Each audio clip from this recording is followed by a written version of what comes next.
see. Here she is.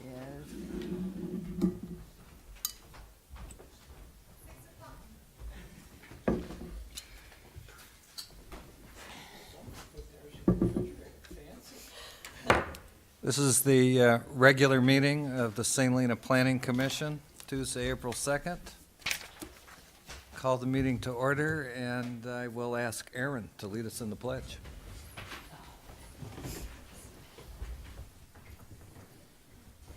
Pledge allegiance to the flag of the United States of America and to the republic for which it stands, one nation, under God, indivisible, with liberty and justice for all. Ms. Gamero, would you please take the roll?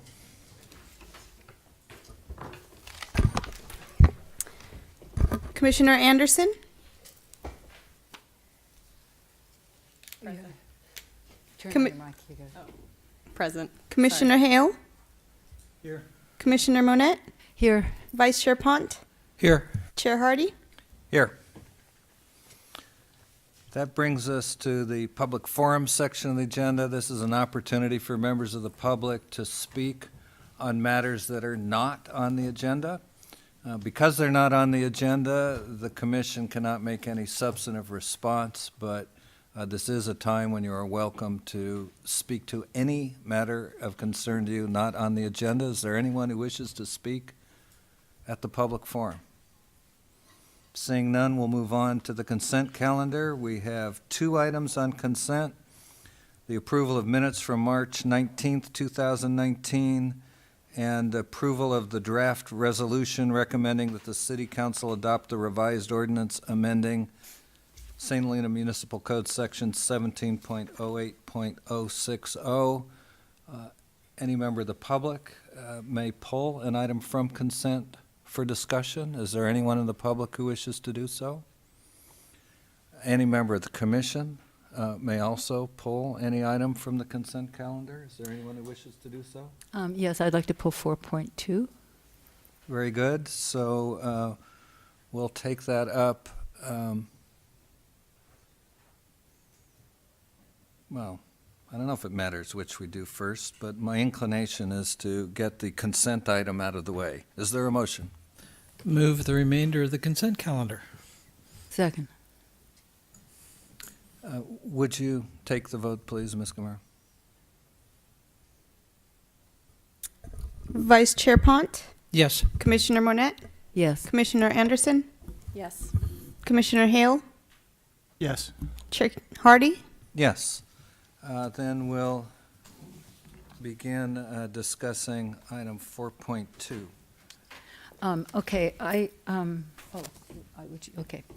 was wondering on page 21, referring to D and E on page 20, 21J and 21I, how, let's see, where the council and other contract documents they have obligations. Yeah, I was wondering how those two things fit with especially number E. Because E says that it implies that under certain circumstances, the disclosure can go to beyond the council. I'm assuming that means can go to the public. Is that accurate? Am I assuming accurately? And if so,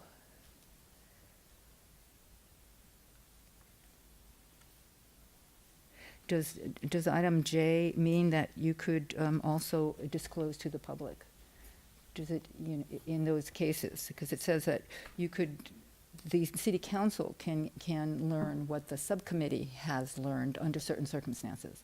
I was wondering, because number E on page 20, am I inferring correctly from that statement that the public could also, under some circumstances, find out the confidential information? Because that's what it looks like to me. I don't. So these recitals are intended to be read sequentially, so they build upon each other. So E, which says that the current section does not authorize the council To limit the disclosures. You're correct. That is a good point. It could be a typo. This was prepared by the city attorney's office. Oh. And you'll remember that this is a Throw him under the bus. This is a continuation of the past Planning Commission decision to recommend approval to the City Council of the ordinance. Right. However, at that time, there was not currently a resolution to formalize the vote as is required by the zoning code. So this is, in some instances, or in some means, a formality by which the commission can formalize their recommendation to the City Council. If you have those questions specifically for the City Council regarding the intent of their directed ordinance, I think it'd be more appropriate for either staff, or if you'd like, you can attend the meeting and ask the council directly and the city attorney as to their intent, or again, staff can include any questions regarding what the terminology of the ordinance actually means when it gets to the council. The question, if I understand it correctly, is about the recitals that refer to the government code. So these sections are not present in any of the existing or proposed ordinances of the city of St. Helena. These are, in fact, it's just a reference to one section of the Public Records Act. So, And well, so my- it says first that the Public Records Act authorizes the council to disclose such information to the public generally upon the finding that the public interest in such disclosure clearly outweighs the interest in non-disclosure. Okay, I think that's a pretty close recital of what the act says. so then that would, And then- oh, go ahead. I think what recital E means, that there's nothing in 6254.16F that authorizes the council to limit the disclosure to council members. So it means they can't, do either of these things fit in with J and K on the next page, or is it, do they not have to be I consistent? think what you need to think about is, to my mind, E talks about the council as a unit, right? Okay. Once you expose this information to the council as a whole, the information has to become public. Well, they can't limit it. Yeah. It doesn't But have the- to but become public. But the council Can't limit it. can't limit it once it's exposed to the council. To individual council members, that's what this whole thing is about, is being able to design a subcommittee that isn't a majority to review this data. Mm-hmm. That means it hasn't been reviewed, it hasn't been seen by the council in its voting entirety. Right, okay, but over here where it says, where the council members inspect such otherwise confidential documents, they have the obligation to maintain the confidentiality of those documents and the confidential information they contain. Well, except as authorized, and then you're saying this is the PRA, except as authorized on D and E. Chair Hardy, is that what you were saying? Well, D and E both refer to the same section Okay. of the Public Records Act. And so, any time the council makes the finding required by that section of the Public Records Act, Becomes it, public. it may disclose the records to the public. Okay, That's really the heart of that. all right. And that requirement for that finding applies in all cases where the records would otherwise be confidential.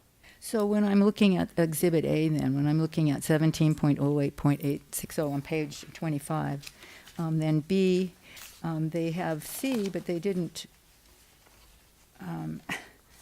include E. I mean, how does that Well, relate to those PRA? This is what we have proposed to do with our ordinance. Right, So this is not a restatement of the Public Records Act. oh. It's an implementation of the city's own process with respect to the verification of compliance with project representations and conditions. Well, was there a reason that, In fact, I'm there- pretty sure this whole piece drops into that part of the code that relates specifically to our water neutrality policy. but I'm wondering on number B on page 25, why was, Oh, no, that's not true. It relates to the discretionary approvals, the use permits, et cetera. okay, well, my question is on 25, on number B, why is C, why isn't E also part of our ordinance? that is to say, the E that's on page 20, why isn't that? Because the other things that are on page 20 are part of the ordinance. I was just wondering why E is left out. That is the one that says that the city council cannot restrict the, Those are the recitals that are talking about the justification for the new code. Then the actual code section is identified on page 25 as Exhibit A. right. So why isn't E under number B? Why did you leave The out? finding required in the government code isn't even part Oh, it's of not. this. They're per separate se. documents. This process Right. that's set out in paragraphs A, B, and C of the new 17.08.060 says that when there are findings made, C says that if there's a finding of a violation of or noncompliance with a representation made by, et cetera, That. then the city may order disclosure. So in effect, what this paragraph C says is, as a matter of our ordinance, the findings required by the Public Records Act for public disclosure are satisfied if we find these things to be true. Okay, well, I'm sorry if I don't quite get it, because what I read here is that it says that, the subcommittee members shall report their findings to the full city council and except as set forth in subsection C, shall maintain the confidentiality. Okay, so subsection C is over here, is that subsection? It's the one right below It's it. the one right below. This, this, but then, okay. I guess, but all it says there is that it will be able to give the finding to the full city council. I thought our ordinance, it would be if they should also No, add a piece No, that says. that's not what it says. Oh, it's not. If you go to B, B says, with the exception of what's happening in subsection C, the subcommittee shall maintain the confidentiality of the water customers' usage data and information. Mhm. Subsection C defines the circumstances under which the requirement of confidentiality no longer applies. All right, so you feel comfortable that it's covered the So, public interest as well. I think you Well, wanna look at- I read them together, and what it says to me is that the ordinance in subsection C is in effect stating specific conditions under which the city is making the finding that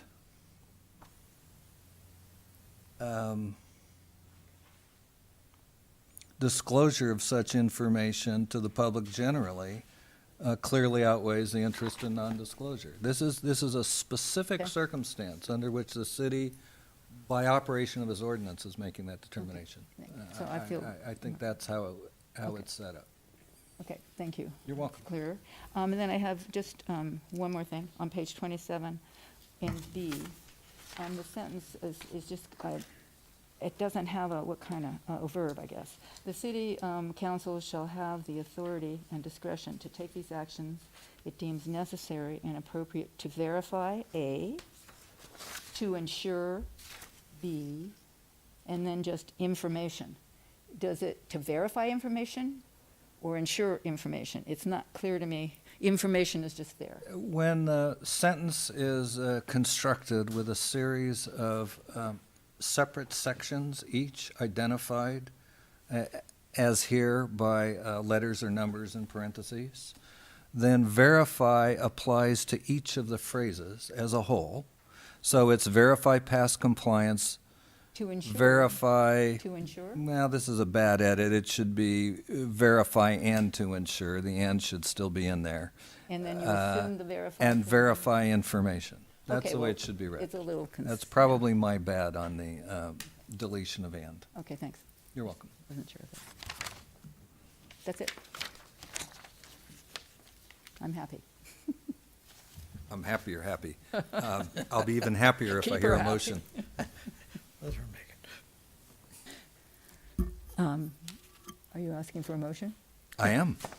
Oh, well, unless there's more discussion. I didn't want to presume that Bobby was the only one with a comment. But, and I should call for public comment as well. Let me just ask a quick, well, maybe quick question. If somebody can clarify, the sort of weak or the sort of fuzzy part to me on this ordinance is that it doesn't. It's still, to me, kind of a first act of something else to come, and I'm a little uncomfortable with that. That we're sort of empowering. There's no sort of consequence for if this finding is made, or that this finding is going to be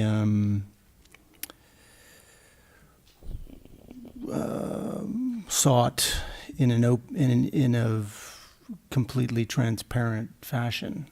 I'm a little concerned that we're sort of building some sort of water cannon that we don't know what it's going to be used for. You know,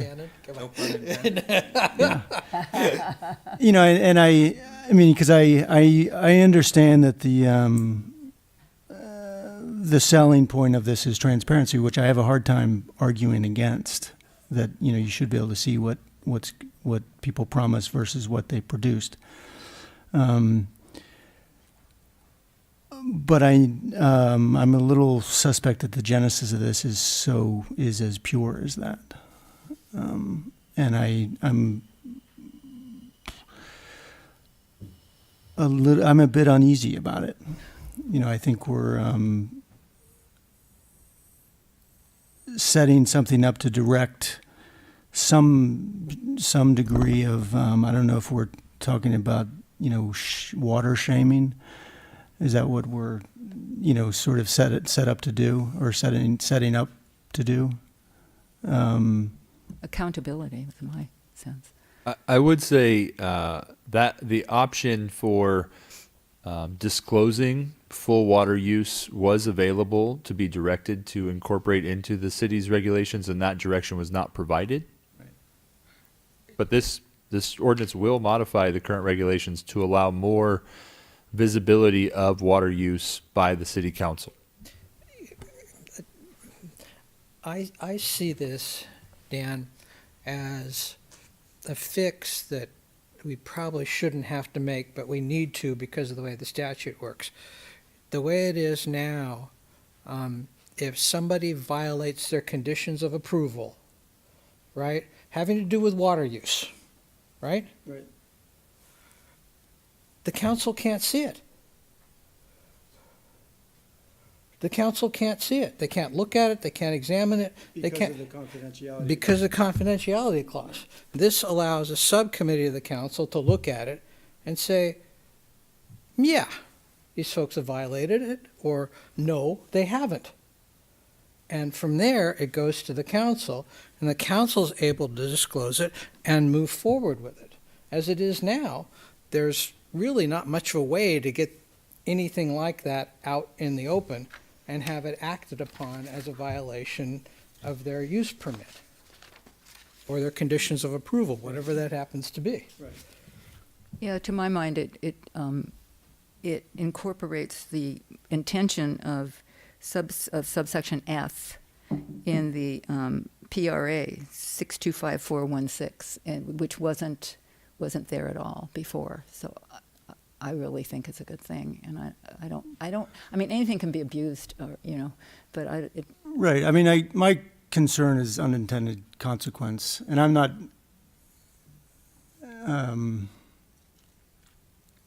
The transparency part of it, I get, and I can't argue against. I'm a little worried that we're sort of pushing out the wrong end of the horse in terms of.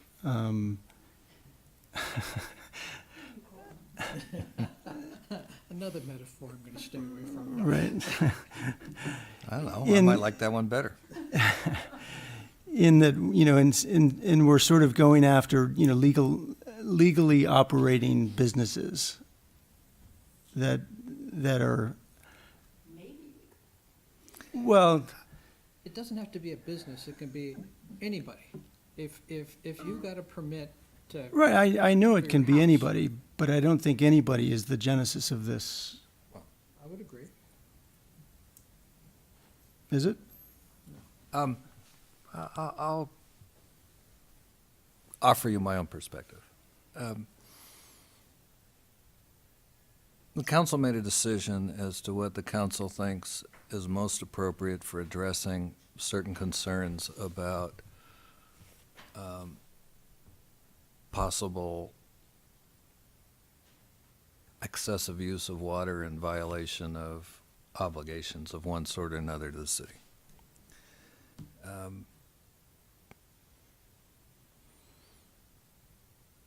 Referring or creating the authority for a subcommittee of the council to address these concerns was a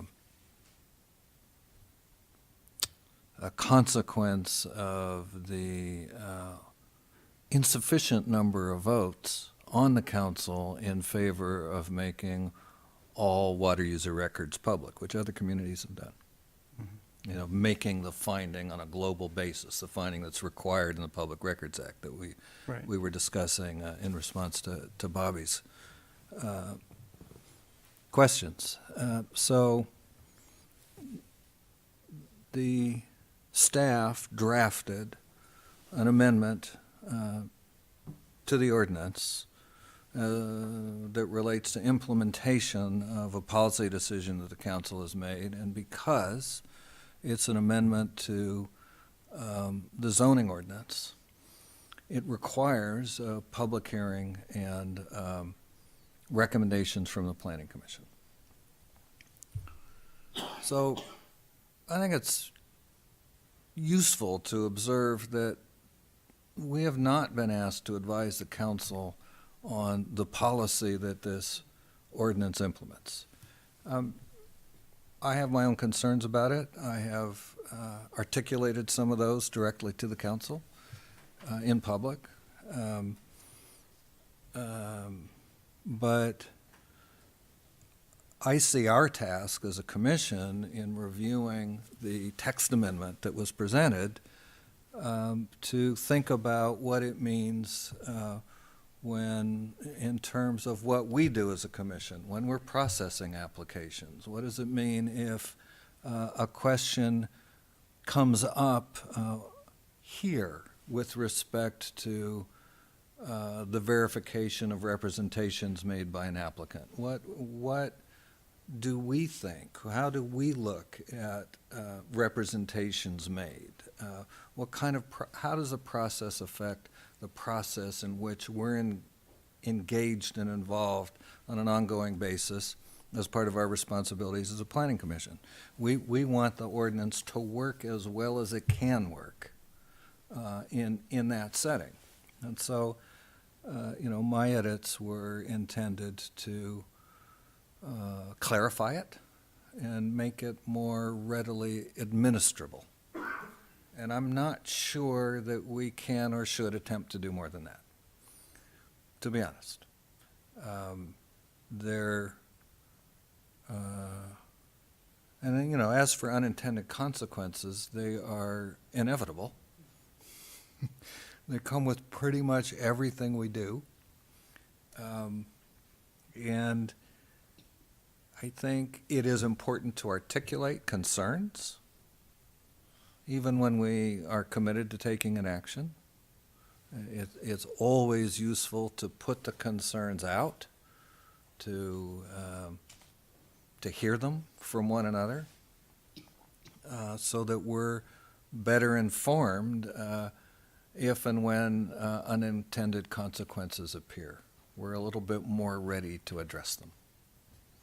So I think the comments are apt, but I don't think they go towards a decision about what's before us. And in fact, we've already passed a motion on our recommendations, and the item is here with respect really to the findings in the resolution, which need to be in writing in order for this to appear on a council's agenda. So If there are no further comments from the commission, I will open this for public comment. But I'm happy to entertain more discussion if there is any. Hearing none, I'm going to open this matter up for public comment. Is there any member of the public who would like to speak to us about agenda item 4.2? Hearing none, I'll call for a motion, please. I'd like to move the items written. Second. Ms. Gamaro? Vice Chair Pont, Yes. Commissioner Hale, Yes. Commissioner Monette, Yes. Commissioner Anderson, Yes. Chair Hardy. Yes. That brings us to our public hearings. Item 5.1 is the first. That's a request by Jude Wilmoth of Cook Tavern for adoption of a resolution approving a use permit amendment in order to add the brewing of beer as an accessory use to the existing restaurant at 1304 Main Street in the Central Business District. Mr. Heacock, may I have the staff report, please? Yes, thank you, Chair Hardy. As you stated, the applicant is seeking a use permit amendment approval in order to add the brewing of beer as an ancillary use to existing Cook Tavern. The applicant proposes to install a 7-barrel, which is approximately 220-gallon, Bright system fermentation tank in an existing storage structure toward the rear of the building. In order to operate this brewing system, the applicant would be required to obtain a Type 75 license from the California Department of Alcoholic Beverage Control. And this license currently requires permit holders to have a minimum 7-barrel brewing capacity and to produce not less than 100 barrels nor more than 5,000 barrels of beer annually on the premises. The applicant is proposing to brew the minimum required by the ABC, which is the 100 barrels per year. In order to meet this 100-barrel requirement, the applicant would need to brew just over 14 batches a year, brewing roughly every 2 to 4 weeks. The applicant and system manufacturer each state that the batch would produce approximately 25 gallons of wastewater as part of the post-brewing cleaning process. Wastewater would be discharged directly into the city sewer system, subject to discharge limitations dictated by a Public Works Department approved wastewater discharge permit. And conditions of approval have been included in the attached resolution to reflect these requirements. There would be no modification to the restaurant's hours of operation or staffing levels. There are 22 dedicated parking spaces to the existing building behind the building on Railroad Avenue, which far exceeds what is required. As discussed in the staff report and just mentioned a moment ago, the ABC license requires that they produce between 100 and 5,000 barrels beer annually. The high end of this would mean brewing 714 batches of beer per year, or approximately 2 batches per day. So should the Planning Commission want to approve this, staff is looking for direction from the Planning Commission on if they would like to add a condition of approval limiting the total amount of beer produced on site. With that, staff is recommending that the Planning Commission determine that the project is exempt from the requirements of CEQA pursuant to Section 15301 and accept the required findings and approve a use permit amendment in order to add beer as an ancillary use to the permitted use at the restaurant space located at 1304 Main Street. I am happy to answer any questions you may have, and the applicant is here to speak as well.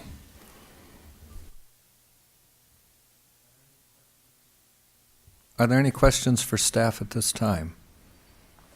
I have one.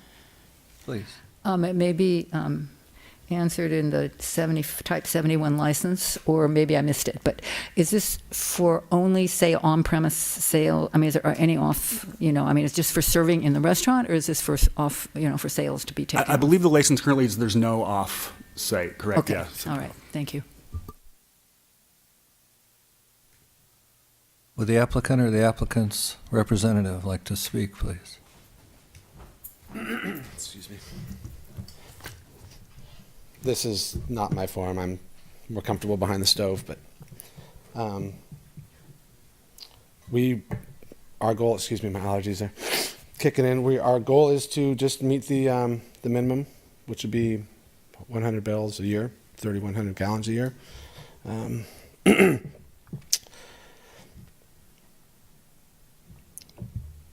I feel like we've met plenty with Noah and Aaron on meeting all the requirements that are necessary to comply with all the conditioning.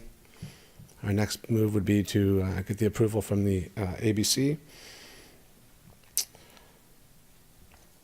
And it's just another aspect that we would like to focus on at the tavern, being all house-made product.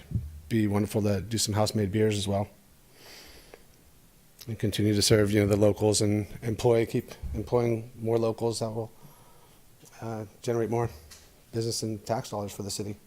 That's all. Thank you, Mr. Wilmoth. Are there any questions for the applicant? Very good. Then I'll open this for public hearing. Is there anyone from the public who would like to speak? Seeing none, public hearing's closed.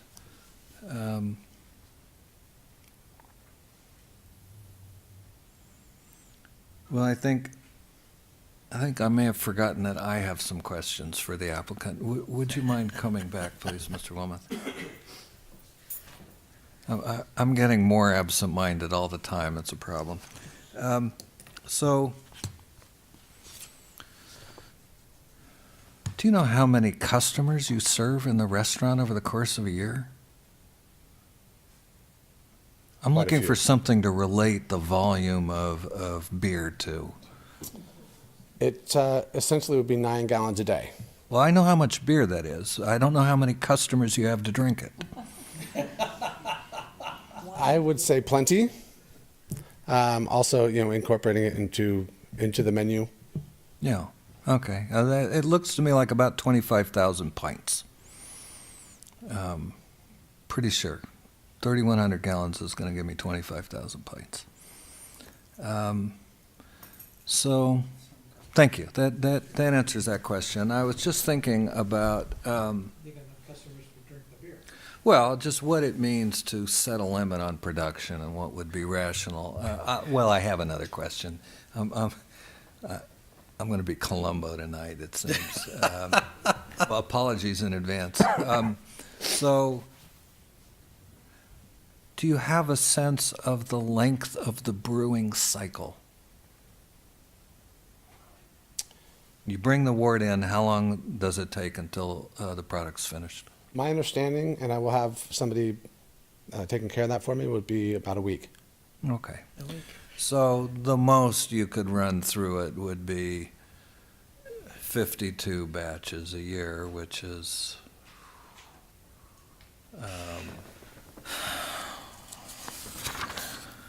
not even 4, or that's about 4 times what's described as the minimum. Yeah.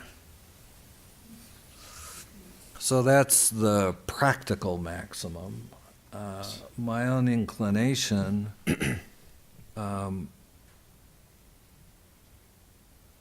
would be to set the limit at 1 batch every 2 weeks or 24 per year, but that's just an instinctive response. I don't have anything really invested in that, but for purposes of launching the commission's discussion about how to respond to staff's question, that's where I start. Thank you, Mr. Wood. Okay. And then on staff side, I understand that there is, some pretty detailed conditions of approval related to pre-treatment of the brewing wastewater prior to delivery into the waste treatment system. But I'm not sure I saw anything in the packet, and if it's there, just tell me where it is. I must have missed it. That describes what the system for accomplishing this would be. Is that all to be worked out between now and the commencement of brewing, or am I, again, missing something? I'm going to defer to Felix on They this need a one. discharge permit, right? Good evening, Chairman and members of the Commission. Felix Hernandez, Public Works Operations Manager. I did have an opportunity to go to the site. I looked at it. It's a very small operation. And it is stated in the staff report that all the discharge would be plumbed to the sewer at 25 gallons per batch, and it would only be washed down water, not the used wort, which my understanding is that will be off-hauled. So at that, under those conditions, it would not impose any adverse effects at the wastewater treatment plant. So then the significance of the conditions are that the solids are the bulk of the solids. There's going to be some solid residual in the washdown water, but the bulk of the solids are disposed of as solid waste. That's correct, and I'd have to refer to the applicant to give us more information on that, but in my discussions, that was the understanding in Public Works. Maybe even cattle Well, my feed. Cattle my feed? concern here is really just about making sure that at the outset, when the use permit is approved, that staff and the applicant have the same expectation as to what it's going to take between now and the commencement of brewing for the applicant to satisfy the conditions. That's really the point of my question. Public Works is satisfied with the conditions, and it is written in the conditions that Public Works maintains the right to inspect the facility and also to, for the applicant to provide samples, so sample results for the biochemical oxygen demand as well as total suspended solids, pH, all those things that are identified in the conditions. And that's upon request only, or is that required prior to discharge? It's required once per year and as requested. Public Works also maintains the authority to collect samples. We can sample the collection system ourselves if need be. And that would require some fairly close coordination. I mean, we're talking about a washdown operation that happens potentially not more than once a month and results in something like 5 or 6 buckets. I'm just thinking about it in operational terms, having started my life in the Napa Valley in a wine cellar with a lot of buckets. I have a certain visceral sense for it. And yes, staff could decide that it needs a sample, but then you'd have to be in the right place at the right time, or it would be of no particular purpose, if you follow me. So again, this is just, I see something here that requires post-approval communication at some practical level of detail, and I want to be sure that the applicant has the same expectation as staff as to how this is actually going to get implemented. But, I can leave that to you all to discuss later, and simply comment that if I were in your shoes, Mr. Wilmoth, I'd want to be sure I knew what staff's expectation was so that it doesn't become a hang-up when you actually want to start making the beer and taking care of business. Well, that's it on my side. Yeah, I have a question. That minimum 100 barrels a year, is that the Type 75 license requirement? So when you were talking about maybe having it be less, is that possible to do? That's not possible. So it has to be 100. It can't be as needed or anything. Yeah. Okay, so the question is if there's more than if there's more than you can sell, what do you do with it? Or was that? I wanted to understand, to the extent I could, the relationship of the minimum volume to demand, which if I had the number, I would estimate at 1 pint per customer, which is maybe optimistic, maybe not. I don't know his customers.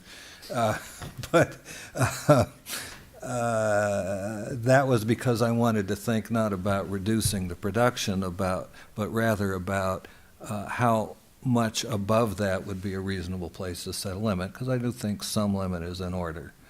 Oh, I see, you were going the other direction. Well, what happens if there's too much? So it's not an uncommon question in this situation, and other applicants have volunteered to donate that beer for fundraisers or other methods of disposing of the beer in a way that still is not wasteful, but also allows them to not have excessive storage requirements. Right, but they can't sell it because of the license, is that correct? It's not an off-site retail sales, that's correct. Okay, But, yeah. Okay. I would agree that we should have some top-end limit of this. I know you were looking at every 2 weeks. I was thinking of just doubling the 100 to 200. That would be the max. We also may need to be cognizant of the ABC reducing the number. So I would like there to be a range in there. You might find if they reduce it, you'd have an easier time of selling 12,000 pints rather than 25,000 pints. I could see where beer battered fish and chips are going to be a big item on your menu. We're not establishing a minimum. The minimum is established in statute. Right, so Right. if the state reduces it, it's reduced. Right. Well, it says, our thing will say 100 barrels a year, right? That's what our permit will say. I would like to be able to have it move up or down, as the case may be. Well, I think we take care of that if we simply set a maximum. They have to comply with whatever the state minimum is. Right. If we set a maximum, then the range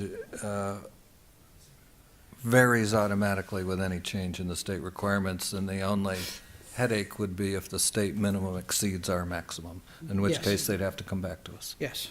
Can, I'd sort of like to go 200 barrels. It's just an easier number. I know. It's fine. can with me. anybody answer, or just kind of examine or explain to me what the harm done in leaving them the flexibility that the license allows? I mean, what is the harm if Well- if we're setting a top limit? It's a limit. They have a limit because of the license. They have a range, right? They Yes. have a minimum, They have a minimum, no maximum, no maximum. no maximum. I thought there was a maximum. Nope.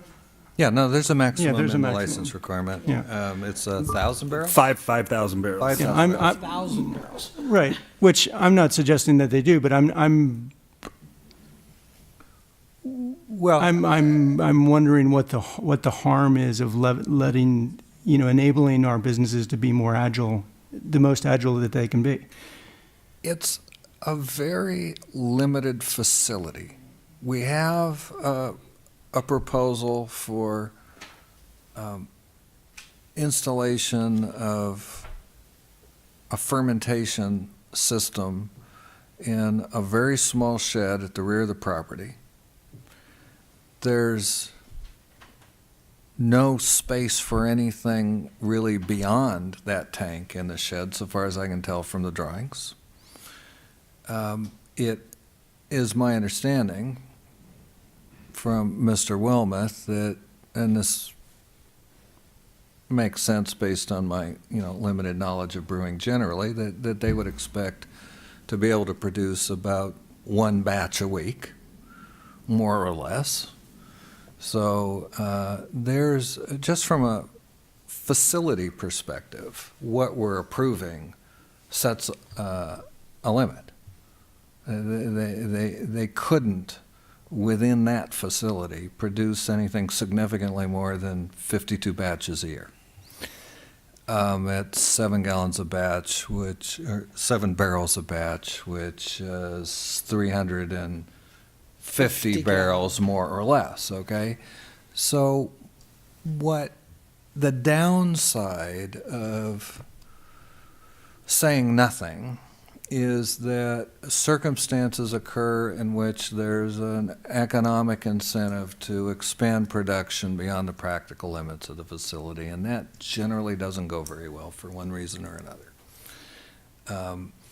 I think it makes some sense to identify a rational limit that's consistent with the facility that we're approving. That's where I come from. And I'm not, I'm not locked into any particular number, although I can't make any sense out of setting a limit higher than what appears to be the functional limit on the facility that we're approving. There would be one more reason. This is in a zone that has a limitation on how much wastewater you can produce. If they went 5,000 gallons, 5,000 barrels a year, they'd be well beyond the maximum you can produce in this zone without a use permit. They have a use permit. No, but they don't have a use permit for this kind of wastewater discharge. I mean, They could get one. do they have is there a similar sort of wastewater agreement? I mean, are we kind of back to the water? No, this No, is different. This is different. And there's a context for it, which is worth knowing. In the 1980s, a previous iteration of the city's waste treatment plant was so Funky? inadequate by then current Clean Water Act standards that the San Francisco Regional Board imposed a sewer or hookup moratorium on the city. And so no new connections were allowed until the city completed the existing waste treatment plant, the one we now have, and brought it online.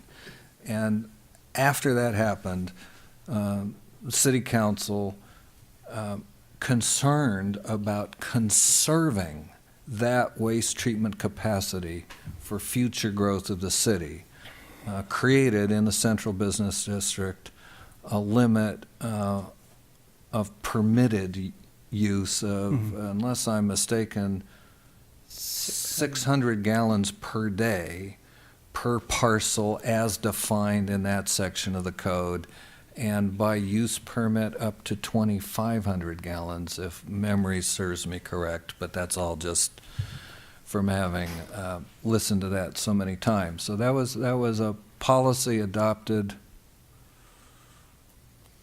roughly 30 years ago in order to conserve our waste treatment plant capacity.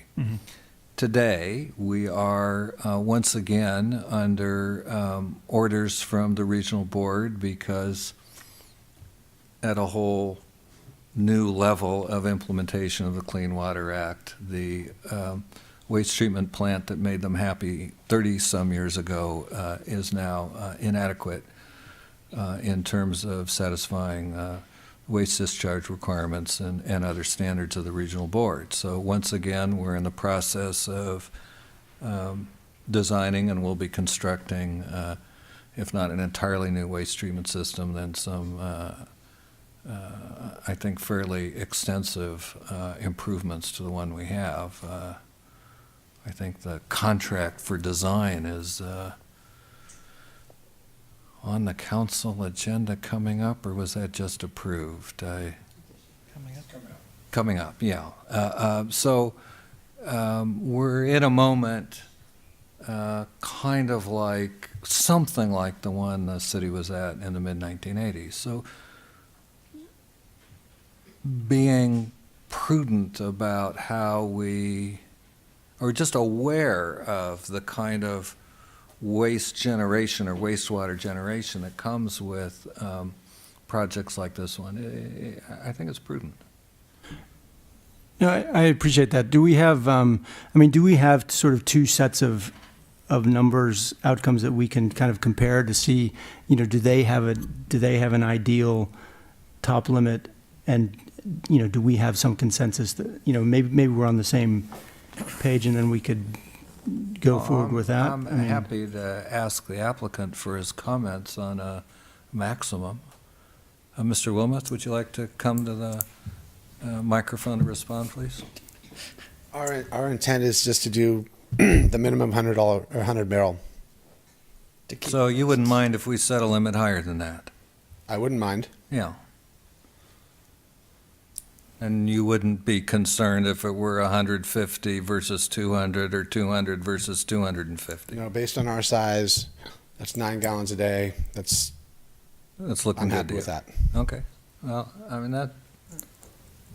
Perfect. So I view my proposal and John's as both providing some significant future flexibility for the business without going so far as to create any significant risk for the city. And maybe even a better opportunity for sampling. Should you so desire.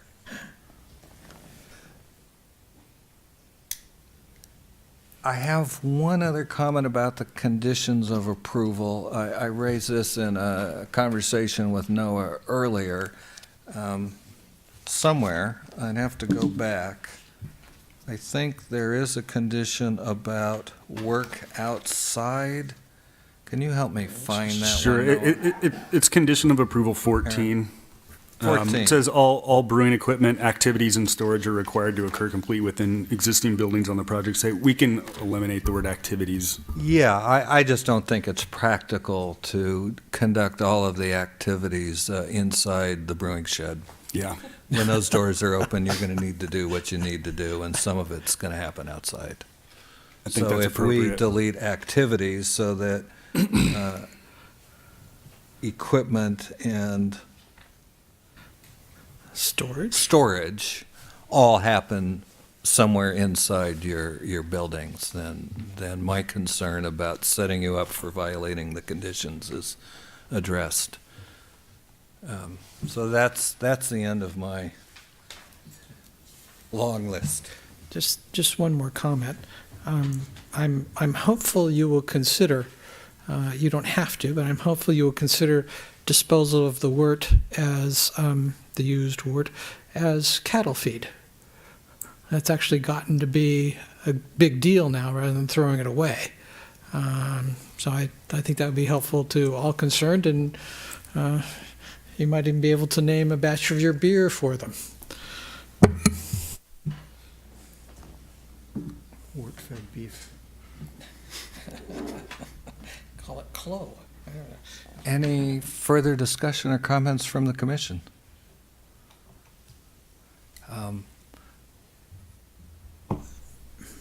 Move the staff recommendations with the modifications discussed. Can staff just get clarification on what that cap ended up being?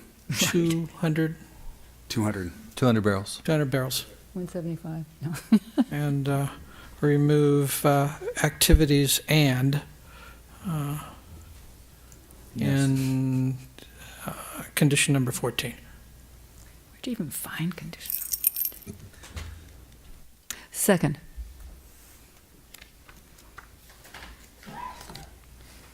Ms. Camaro, we're ready when you are.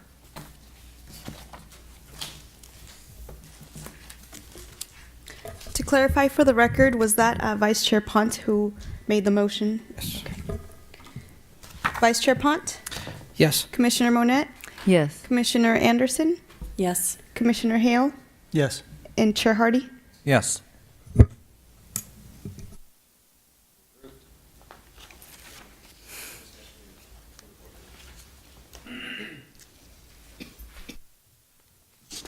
So now we are at,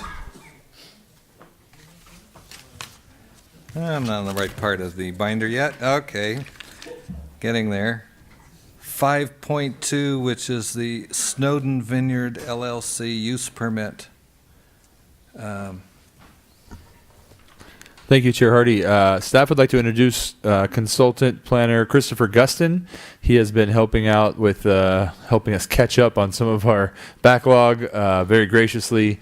And I'll turn it over to Chris, but I'll just say again, we are very thankful for his assistance, and he brings a wealth of knowledge with his background. He's been a planning director in a number of communities and now working as a senior planner for us part-time.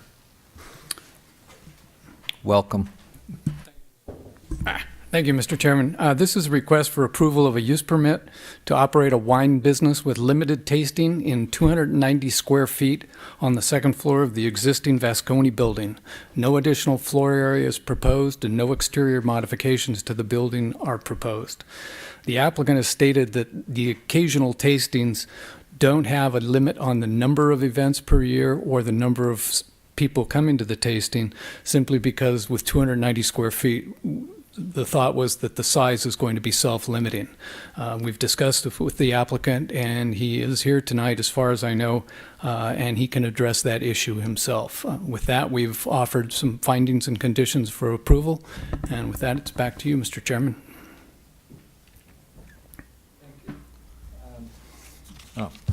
Microphone's back on. Okay. Are there any questions of Mr. Houston at this time? If there are none, I'll ask the applicant to speak. Mr. Snowden.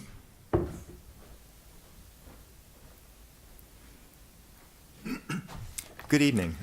My name is Randy Snowden. My family is the behind the applicant. We're seeking to relocate the international world headquarters of our massive wine enterprise into the 290-some square feet on the second floor of the Vasconi building. And I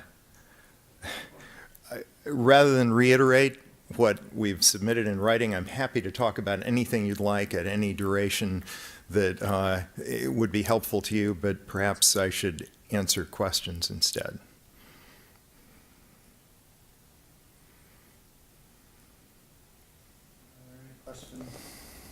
Any questions for the applicant?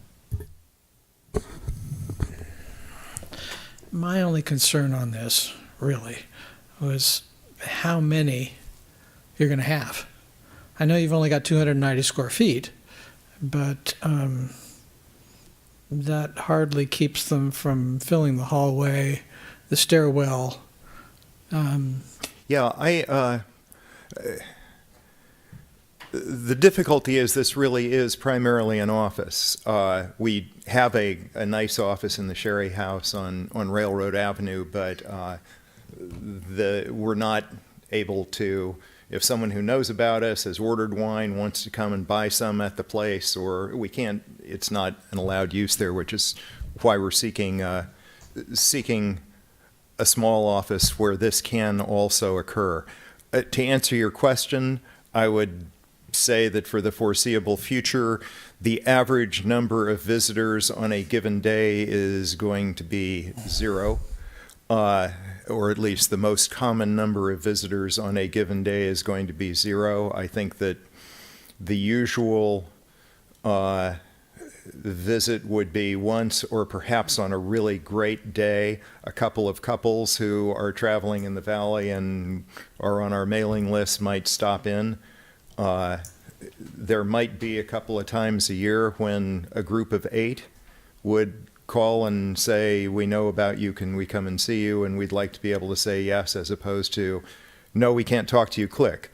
As I say, we're not planning on any signage. We're not going to be asking to put up sandwich boards out on the sidewalk and pull in tourists and things like that. It's just we'd like a way to legally, we unfortunately are normal people. We don't own our own winery. We've very lucky to have this place where we've been growing grapes since the 1950s, but we're not a big fancy operation. We're just looking for a place where we can legally allow somebody to taste wine if they know about us and want to come and do that. If we go by the others we've looked at and the others we have approved, is frankly you're getting, by my reading,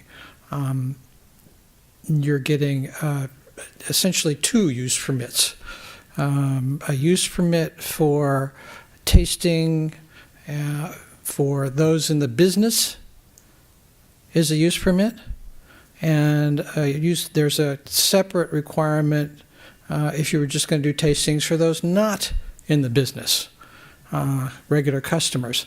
So you're actually doubling up on your use permit here. You're getting a twofer, if you will. but all the others we've seen and looked at have had how many seats they're going to have, how many people they expect to have during the normal course of business. And we have said, sure, based on that, you're going to have so many visitors per day, et cetera, et cetera. That's why I'm uncomfortable in not setting some kind of number. Oh, I'm sorry. You've got if you've 6 seats. taken and- anything that I've said as saying that we object to some kind of reasonable cap, we don't object to any reasonable Okay. cap. Okay. We're not seeking. I don't seek to limit you to that 0 per day. But We would not move forward if it were set at 0 per day. how There's about no a tenth? No, we want some reasonable boundaries here, and I'm not exactly sure what reasonable would be for 290 square feet. 50, 40 a day? I don't know what the reasonable number would be, but I'm interested to see what the rest of the commission thinks on that. But I would feel more comfortable, given what we've done with others, to have some sort of number involved. No objection at all to that. 25 a day is more than I suspect we would ever see. If you take 365 days a year, if one couple a day came and visited the office, that would be 700 people in a year. So if you said 1,000 a year and no more than 25 in a day, no more than 50 in a week, we would be completely comfortable with that. Did you have more? How late do you plan to stay open? Do you have any feelings about having a time limit? Or? Well, the suggested limitations are nothing before 8 in the morning and nothing after 8 in the evening. Okay. And that's okay. You're comfortable with that? Yes. The other thing I was wondering is, are there already restrooms upstairs and a place to wash glasses, or what did you have in mind in terms of, how you were what the water use was going to be? The answer is yes and no to those two questions, and we actually. For starters, we will have a rack of glasses from a glass supply place that will change out. There is a possible room where a glasses washer might be put in, and it would depend on if we're using more than a dozen glasses, whatever. There are restrooms, but it's not only probably illegal, but also very creepy to think about washing wine glasses in the bathroom. I do that at home occasionally. There are already restrooms upstairs, though. There are. Okay. Yes, it's a finished second floor that has various kinds of offices. Are they used now, or the restrooms? upstairs? Yeah. Or are there people up there now? Yes. Oh, okay. Yeah. All right. Pardon? Oh, I can't see it for one thing. Yeah. Okay. All right. Thank you. Yeah. But you say you were thinking of events. Do you have any sense of what the events would be, or how often, or are you going to have? I don't believe that our application mentioned events. I guess it said other activities, and I inferred that meant. We're going to have desks. Probably 2 desks. You're going to dance on the desk? Our world headquarters is run by a half-time office manager, and she will be there. Sounds like a pretty small footprint. Yeah, we're thinking about a photocopier. Okay. Well, I don't know. That might be a deal breaker. Thank you. Thank you. Are there any other questions for Mr. Snowden? Thank you. Any further questions for staff? Seeing none, then I'll open the public hearing and invite members of the public to speak. Is there anyone who would like to comment on this application? Seeing none, the public hearing is closed. Since I've started off rather talkative this evening. I'll continue in the same mode. I think it's important to remember that once approved, the use permit runs with the land and in fact belongs not to Snowden, the Snowden family, but rather to the landlord. So in thinking about limitations on the intensity of use, although Mr. Snowden's description of the plans for Snowden Vineyards are helpful, we really need to remember that the next occupant of that space could have a very different view of what they would like to do. So in that light, I think having some limitations is appropriate and prudent. I don't see any water neutrality analysis here, so I'm thinking that none was required of the applicant. That's correct. It's existing development. It's existing development. No new development is proposed. Water neutrality applies to new development. And we do not require new studies for a change in use? Not to my knowledge. Ms. Smitty's is not here, but it's my understanding that the water neutrality requirements apply to new development only. Well, I'm not going to question that. I'll just move on with my own thought process. The standard figures used by the county for its requirements for water availability analysis would allocate about 3 gallons of water per visitor. So that's well, that assumes something with respect to use of the bathroom and something with respect to the glass washing. There have been times in the past when I think they would have gone with 1.5 or maybe 2 gallons, but I think currently the accepted value is 3 gallons, and for an employee it's 15. I had 4 applications to submit last Friday, so I'm fairly well versed in those metrics at county level anyway. So, you know, my own sense of things is that the level of visitation proposed by Mr. Snowden as a reasonable and happy limit at 1,000 visitors per year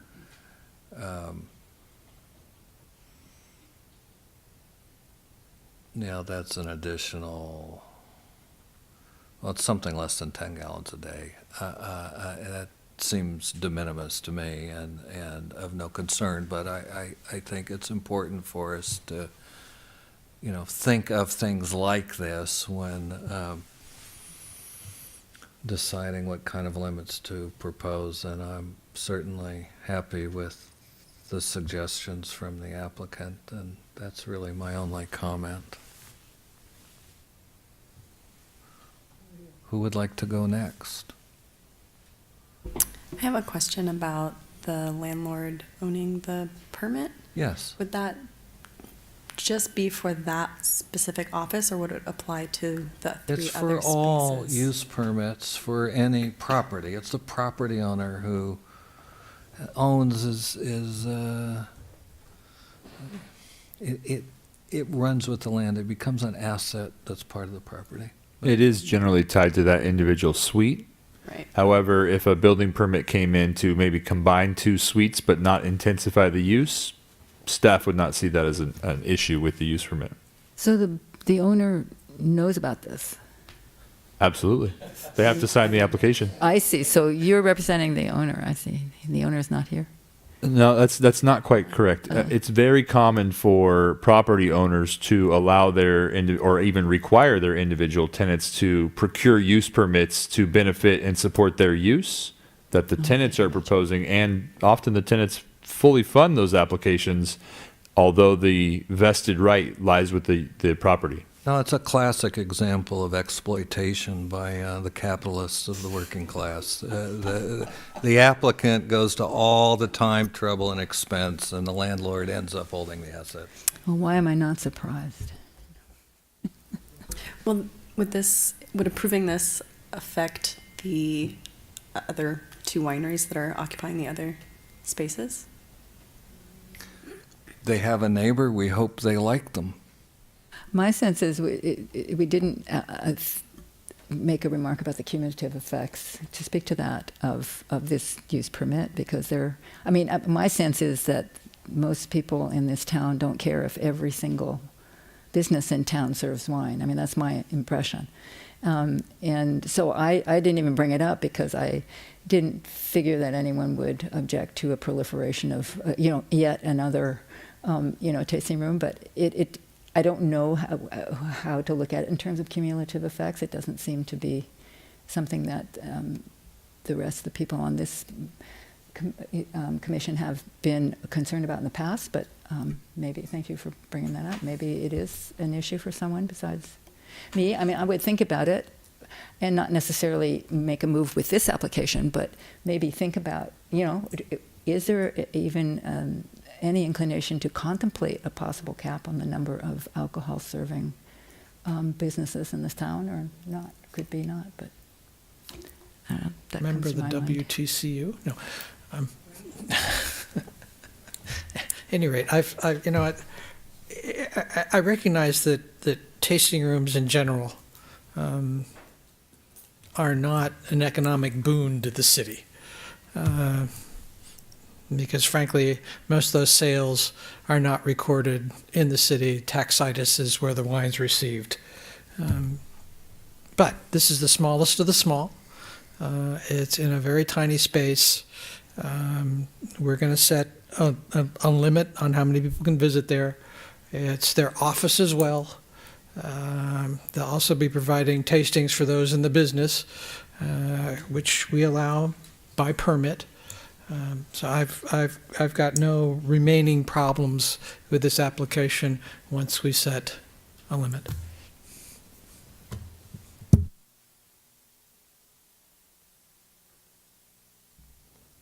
I have no issues with the application. My question is just what is our limit that we're, how do we hone in on that limit? They're comfortable with, what was it, 25 a day as a limit.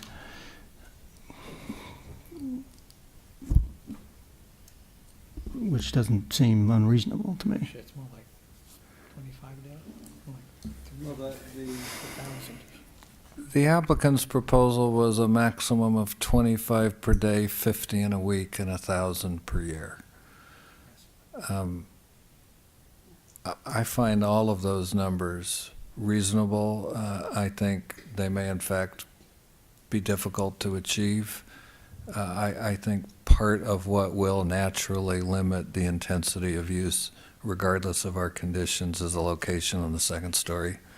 So I prefer to have some limit express as part of the permit, but those numbers are fine for me. Staff would like to interject along these lines. It is typical to identify a number of seats. That's typically how the city has regulated tasting rooms. Given the discussion, staff will make a suggestion of a maximum of 8 seats in the tasting room and potentially 3 tasting appointments a day. That's just a suggestion. That would get 24, approximate to the numbers that the applicant has suggested are reasonable, and also put the conditions in a format that is typical for how tasting rooms have been regulated by the city. And again, purely a suggestion as a discussion point. Well, Sounds like a good idea. consistency has some value over time. So some of us have spent decades in the format used by the county, but you'll just have to forgive us. It's become a habit. Do I need to quote William James here? Consistency. No, but you're welcome to. Consistency is the hobgoblin of small minds. It's a good thing I'm not offended easily.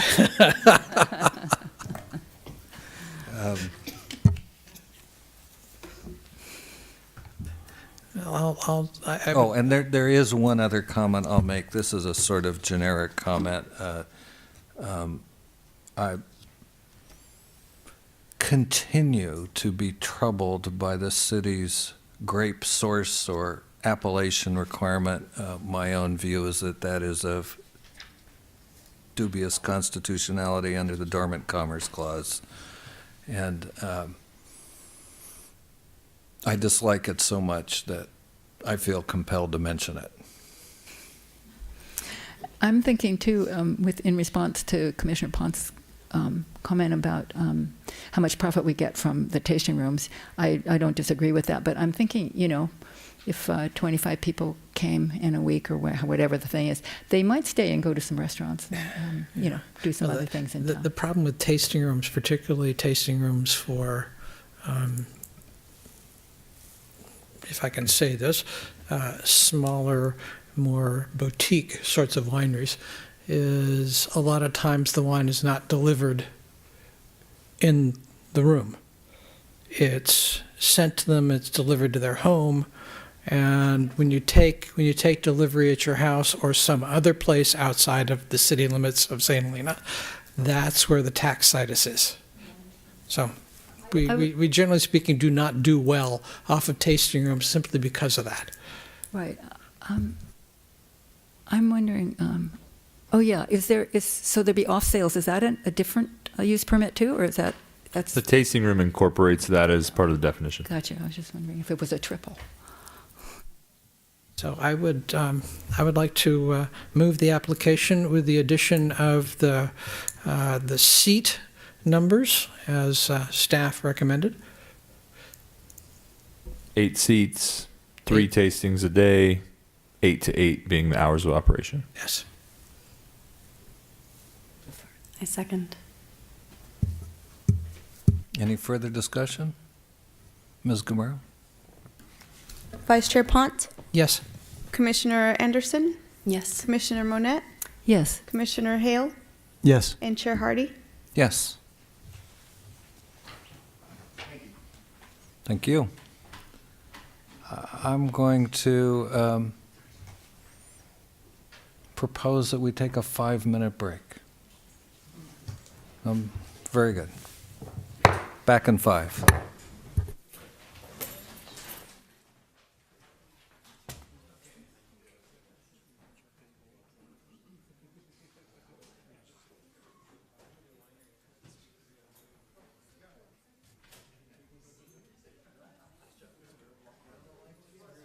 Which is item 5.3, Cliff Bar Family Winery and Farm Use Permit. Mr. Goodson, this is yours. is Yeah, it thank you, not? Mr. Chairman. This is a request for approval of a use permit to establish an indoor and outdoor wine tasting room with 16 seats in an existing space in the rear building on the site. If you know the property, there are several buildings from fronting on Main Street all the way to the rear. This is the rearmost building on the property. By way of background, in March of 2010, the Planning Commission approved a use permit for 3 tasting rooms, each with 16 seats. Only 2 of those tasting rooms were established, and after a year, the 3rd tasting room approval expired. So fast forward 9 years, we're here with bringing back the 3rd tasting room, again with a limitation on 16 seats, and it'll have indoor and outdoor seating. No new construction is proposed, no additional floor area, and that's in the crosshatched area up there. We'd like to note that there are 2 significant errors in the staff report. Under the project description section on page 2, cut and paste error got 20 seats in the same paragraph that said a maximum of 16 seats. And right after that, there's a statement that says something to the effect that the food there would be limited to eateries on the property. And that was a carryover from the 2010 staff report. And it was just, I'd like to say it was a rookie mistake, but after 40 years, I don't get that one anymore. But it was just a cut and paste error, and that last paragraph should be just deleted and Deleted? pretended. Okay. Yeah, The entire paragraph. pretend it wasn't there. Yeah. I'm trying to. So with that, staff would recommend approval. We have the findings and conditions supported in the staff report, and the applicant is here to answer any questions that you might have. Mr. Chair? Thank you, Mr. Guston. Any questions for staff? I have a question. Is there already tasting at this site? At Isn't the there? site itself, but not in this particular end of the building. This is a different building. Okay, Yes, sir. so Yes, this would be ma'am. the second tasting room for the Cliff people. Yes, ma'am. Okay, thank you. That's what I thought. Any other questions for staff? Seeing none, I will invite the applicant to speak.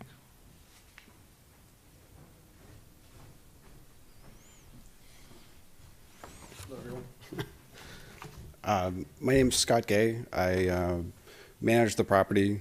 In addition to, I work with the tenant, Cliff Family Winery, very closely too. So you guys were talking before about sort of the separation of use permit versus tenant. Well, I'm kind of one and the same now. So yeah, the intention here, and just to speak to a quick comment that Chris made earlier, was the property currently has 3 tasting permits in use as a whole. One of which is 709 Main, which is the Cliff Family Winery tasting room, which is right on Main Street.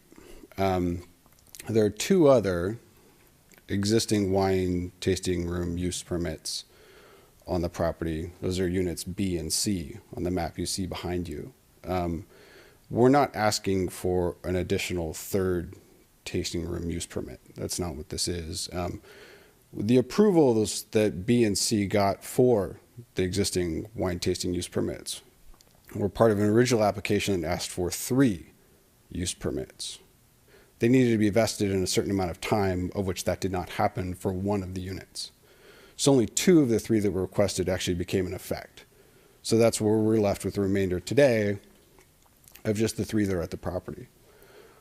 Our net effect of the request was to move an existing use permit located at 1282A back to 1334A, which is to the west on the property. Discussing with staff about whether or not it was what the request would look like in terms of how do we move a use permit while that all exists on one parcel, came down to it's probably best for us to go through the process of asking for a new use permit while at the same time deleting an existing use permit on the same property. So the net effect is no change in wine tasting use permits on the property. It's just that of location. The same language in terms of hours of use, seats, etc. That all remains the same. I guess you could make the comment is that, I mean, if you look at the map, that one space is larger than the other and has patio space to it, but it's still held to the same seat restrictions as the existing space because that's driven by NOAA, if you speak to parking. So the goal here was more to move the location of an existing entitlement without creating any sort of net environmental effect, traffic effect, et cetera, as to what we already had right to that runs vested with the land that the property already holds. So that was the intent here. So does anybody have any questions? So you're moving the one from the house part, from the front part no. to the back? No, which one are you moving? So, I mean, if you look at the map here, on the right side, 709 Main, that's the existing Cliff tasting room that has the patio in the back and all that, if you're familiar with. Okay, yes. The 2 other tasting permits are on the other side of the parking lot towards the east, one of which is used right now by Mad Fritz. And then the second one is actually in use by Cliff family already right now. So Cliff actually has 2 wine tasting permits in use on the property. So we're not even changing the current user of an existing permit on the property. So you're going to move from the smaller room to the bigger room? Yeah. And then that smaller one will no longer be a wine tasting permit? Okay, Yeah, thank you. we'll abandon that. Was the intent. Any other questions for the applicant? Thank you. We'll move on to public comments then. Is there anyone from the public who would like to speak?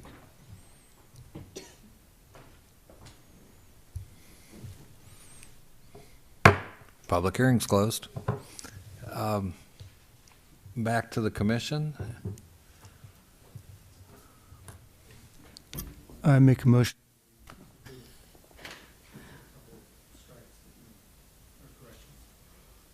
I have one question before we take a vote. I'm looking at condition of approval 15.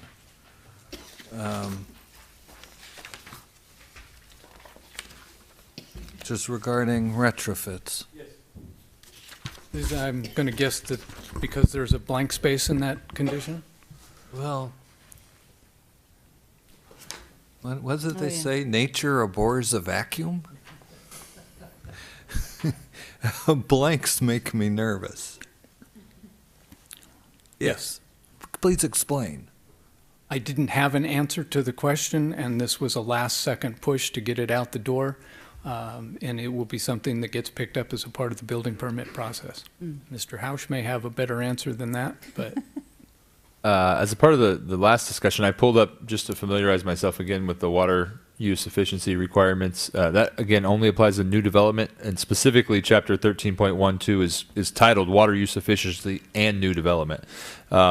This would not be seen as new development. The structures are existing.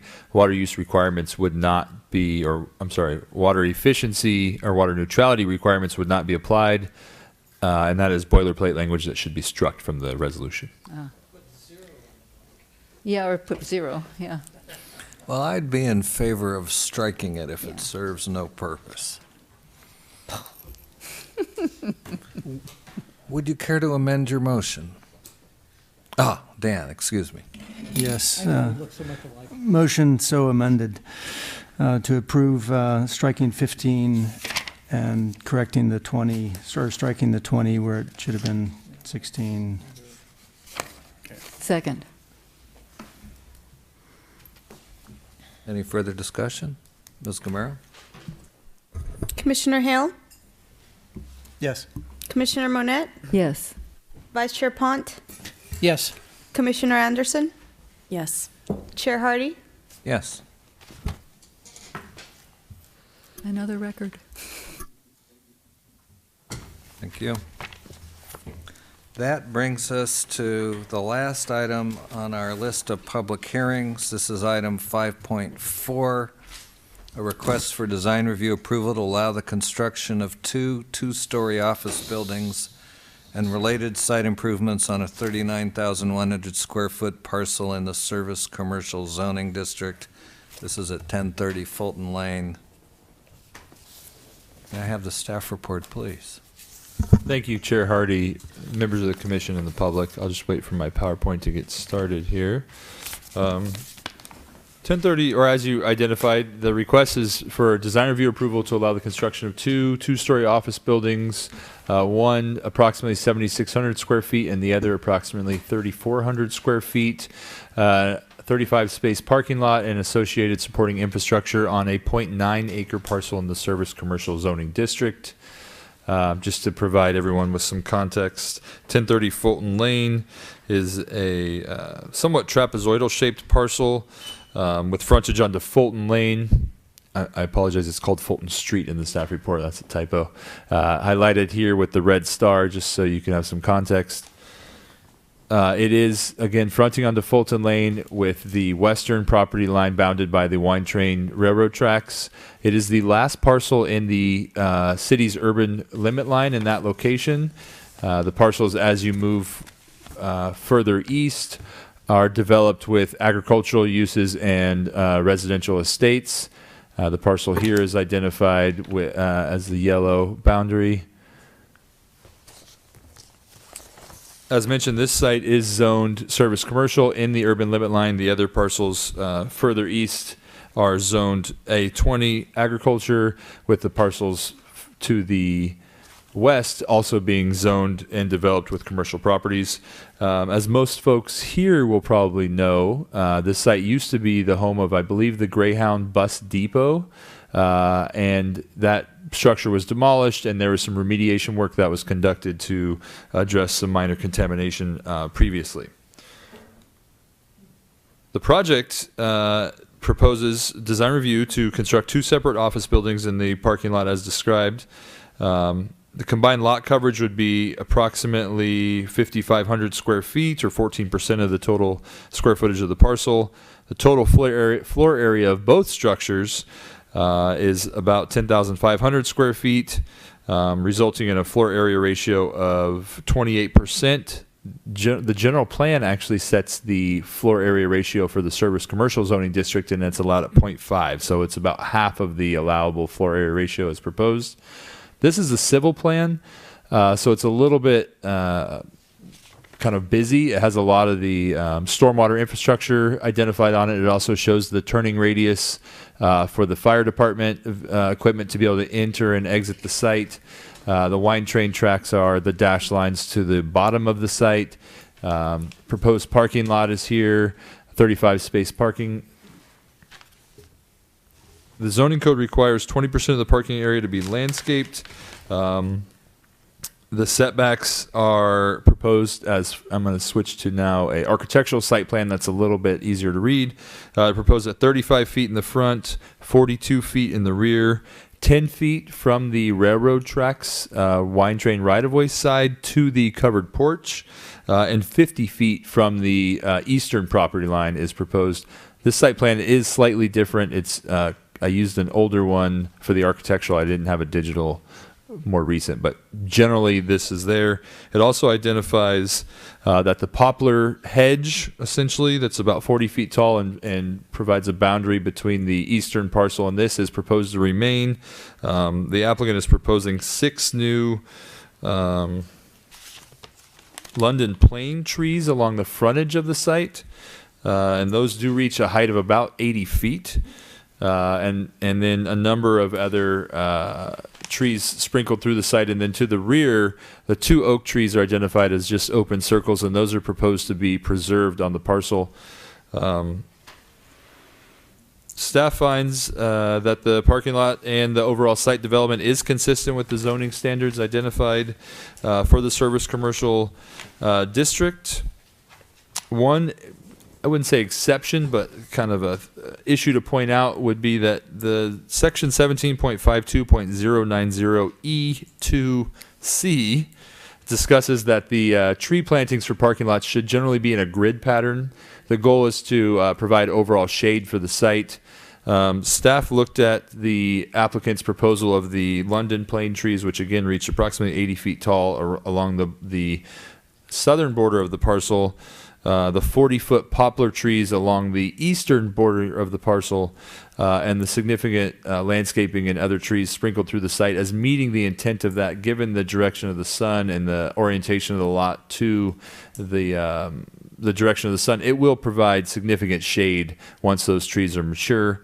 It's also worth noting that the applicant is proposing 36-inch box trees, where 15-gallon trees are typically required for trees being planted.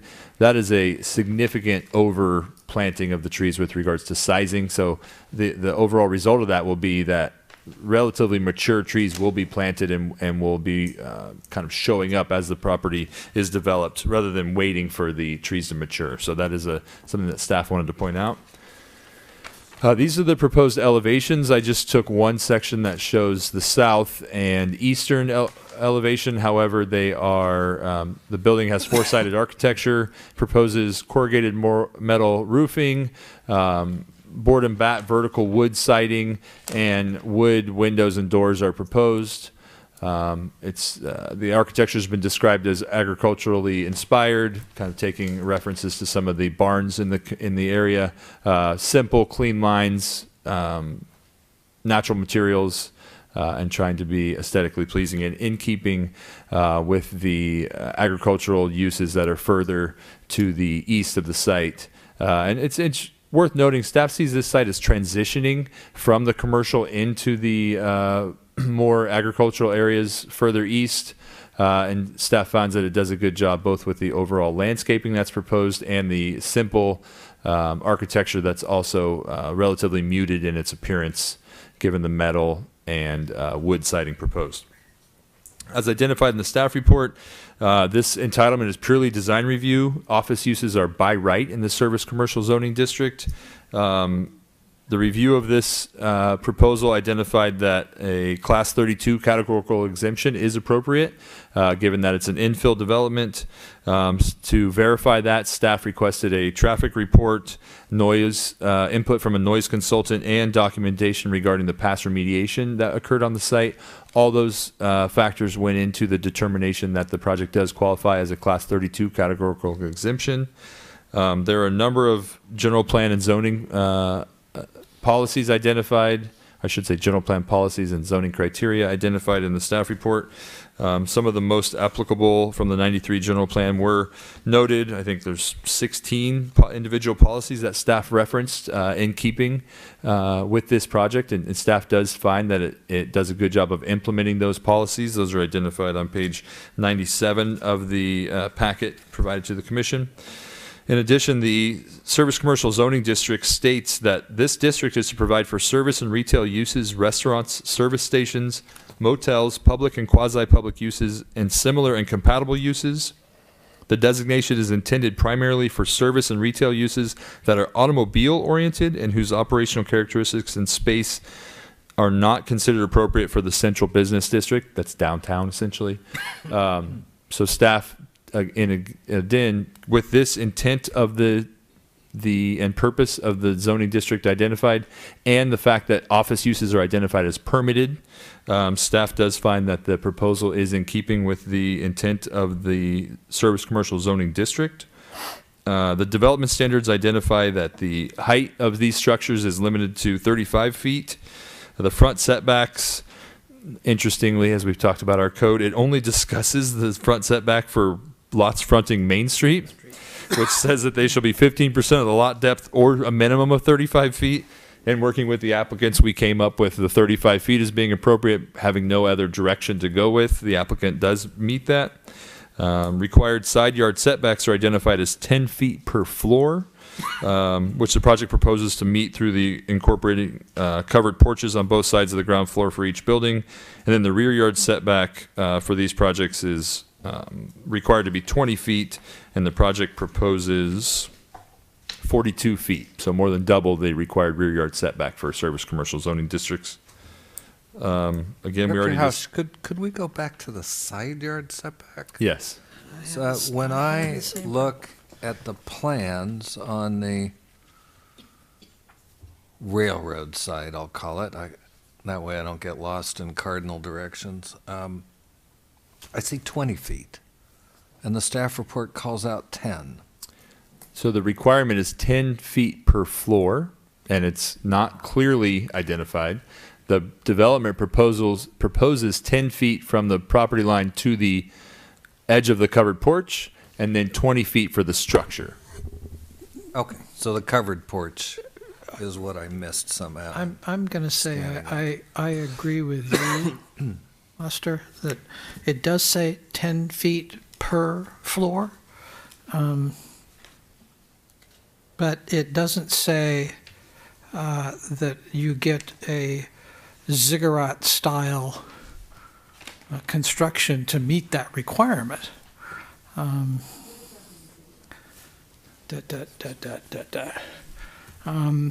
So I would just, I know we need to discuss that more, but I just want to get it in that I do agree that this does not seem, on my reading, to meet the requirements of the side yard setback. So staff has discussed this with Commissioner Pont in a phone call, and we both agreed that the code could be interpreted either way. Staff applied what is more traditionally done in other jurisdictions, in that additional floors required additional setbacks. to add interest and articulation in building height. Just to complete the presentation, these are the design renderings identified in the proposed plans, with the one on the left being the view kind of from the Fulton Lane eastern perspective, and then the one on the right being how it would look from kind of west of the project site, looking onto the development. And there is some context with the surrounding structures to show how this would fit in with that context. As identified, it was found to be categorically exempt and in keeping with the general plan and zoning requirements. There were a significant number of public comments on this project, which are attached to the staff report, a number of which came in today and were provided to the commission on the dais. They primarily had to do with the concern over the building height, overall massing of the development, and then drainage and stormwater impacts. One revision that the applicant has proposed to identify and kind of address those concerns that were voiced both today and then throughout the development process is to reduce the proposed height from 35, which is allowed in the zoning district, to 30. The result of that revision is an example that's provided on the dais for all the commissioners to look at. Slightly modified elevation. Essentially, no changes are made to the architecture except the roof line drops from 35 to 30. And then the applicant has proposed to make significant public improvements, including drainage and stormwater, to try to address both the issues that the site is required to deal with through its development, and then also to satisfy some of the neighborhood concerns. Given all that, it is recommended that the Planning Commission determine the project being exempt from CEQA as a Class 32 categorical exemption, accept the required findings, and approve the design review to permit the construction of two-story office buildings on a almost 1 acre parcel in the Service Commercial Zoning District. Staff is available to answer any questions. The applicant has brought their full team here. We have the civil engineer, we have the planning consultant, and I believe additional folks here who can speak to any questions the Planning Commission may have. Does the commission have any questions for staff? I have one. On the design renderings, the east perspective, is this a residence?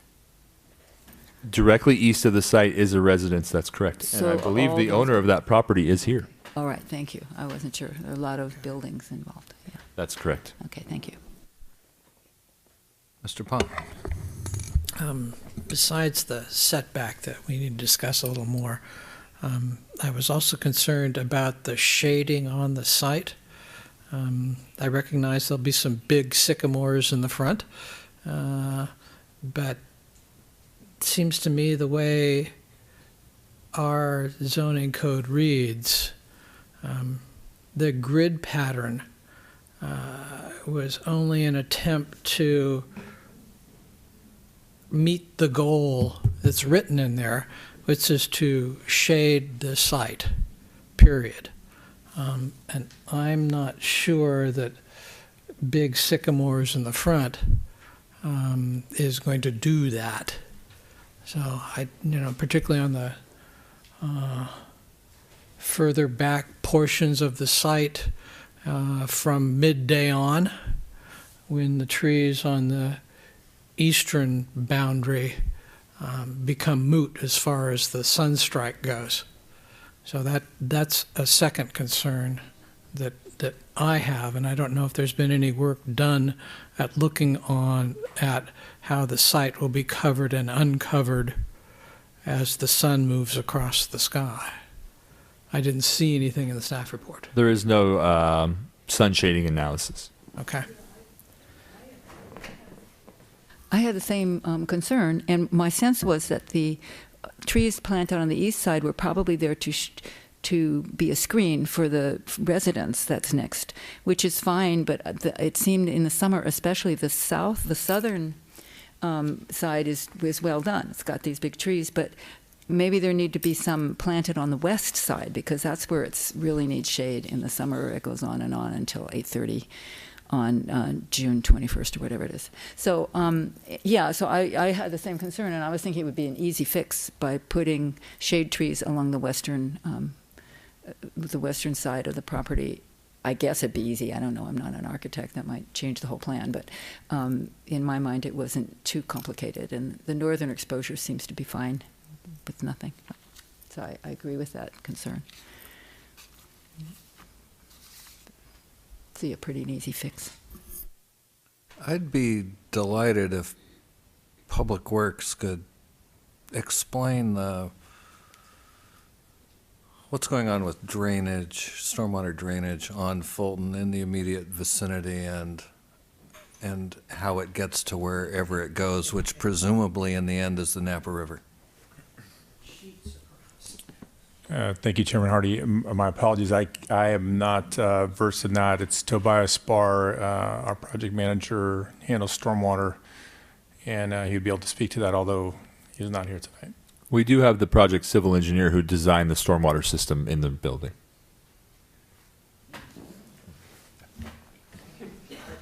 He'll get a turn.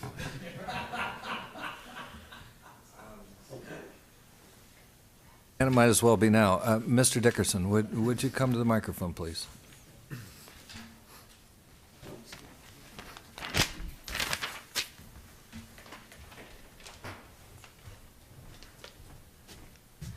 Thank you, Commission. Can I give you some copies of the exhibit that might help you understand what's proposed?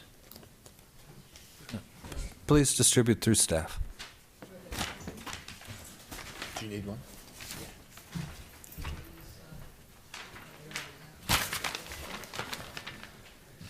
What's that? No, it's separate because it deals with more parcels. So it wasn't part of the plan set for the project. That's what they have. They do have that, yeah. Yeah. Thank you. Will you please state your name for the record? Yeah, my name is Joel Dickerson, civil engineer with Madrone Engineering. They do have it in their packet, I think. Okay, good. Fill us in, please. All right. Just briefly, the area is very flat, and water does travel by sheet flow towards the Napa River, which is towards the east. The railroad tracks along the west side provide a natural barrier, so we don't have any run-on of stormwater, from upstream to worry about. But starting from the tracks, there is no public infrastructure in existence for more than 1,000 feet down Fulton Lane. So as you go down Fulton Lane toward the east, water is simply sheet flowing on the street, beside the street, across the properties, kind of through the vineyards, through the residences. And there's no natural spot for us to kind of outfall any of our stormwater. Are there no swales along the edge of the street then? Not for about 1,000 feet. What happens after 1,000 feet? Then there is a very nice ditch on the northern side of Fulton. Thank you. It's public. Yes. And this graphic is provided as a full-size set labeled preliminary drainage concept in the commission packet. So that So- ditch terminates where? That ditch eventually travels to the Napa River. Terminates in the river and just sort of starts up 850 feet down the road? No, it starts up northwest of this parcel. So it starts up, if you can see on this map, from the parcel directly to the north is much larger. And up to the northwest corner of that larger parcel, there is an existing city storm drain that's, I believe, a 36-inch. Yeah, exactly. Right behind Crinello Park, yes. And that storm drain travels underground to the northeast corner of that large residential parcel. And then you can kind of see the faint line of the ditch where it begins and runs along the eastern edge of that large residential parcel. So what does the 36-inch drain? It drains everything on the upper side of the tracks. So it's already maxed out by the time it reaches the ditch. I haven't seen any evidence that it's maxed out. We went and looked at it during some large storms. It's maybe at 20% of capacity. Some of the commissioners may remember the discussion when the 601, 603 subdivision went in, which is further east of the site. There is a large drainage ditch directly adjacent to the Broke Markle property, which that ditch that the civil engineer is referencing dumps into along the northern side of Fulton, goes underground, and then ties into a very large ditch that then drains out to the natural river. The Napa River. So, yeah, there's nothing easy for this project to grab onto, unfortunately. I did walk the property with the owner and with one of the neighbors a few months back, and we walked all the way down Fulton to kind of talk with the property owners and understand how things are happening today. And as a result of that, the owner directed us to develop a design where we would capture our stormwater using the treatment required under the stormwater requirements and send it to the north along the wine train tracks until it meets the city existing drain to the north, which happens to be downhill. Strangely. So this is,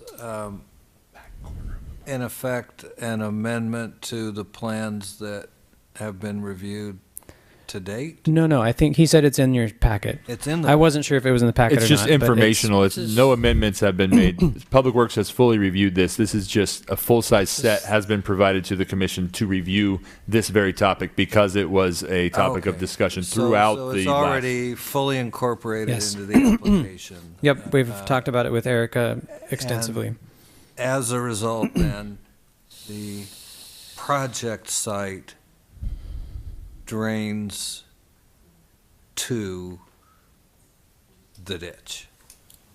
Yes, Thank you. with some help. And that's Well, Chair, to the- Chair Hardy, from I'd our like friends. to point out, That's why you're here. Yeah. Public Works did address this in the conditions of approval. It's on page 243, condition 29, where the applicant is required to have infiltration ditches on property. So drainage needs to be routed to prevent inundation of neighboring properties, and it incorporates 2-year and 10-year storm flows shall be infiltrated on site and diverted to property lines. And I did notice on the plans that there are some swales identified for that purpose. Well, let me just, sounds like you're looking at condition 29, am I? That's correct. Okay, so it says that drainage needs to be routed to prevent inundation.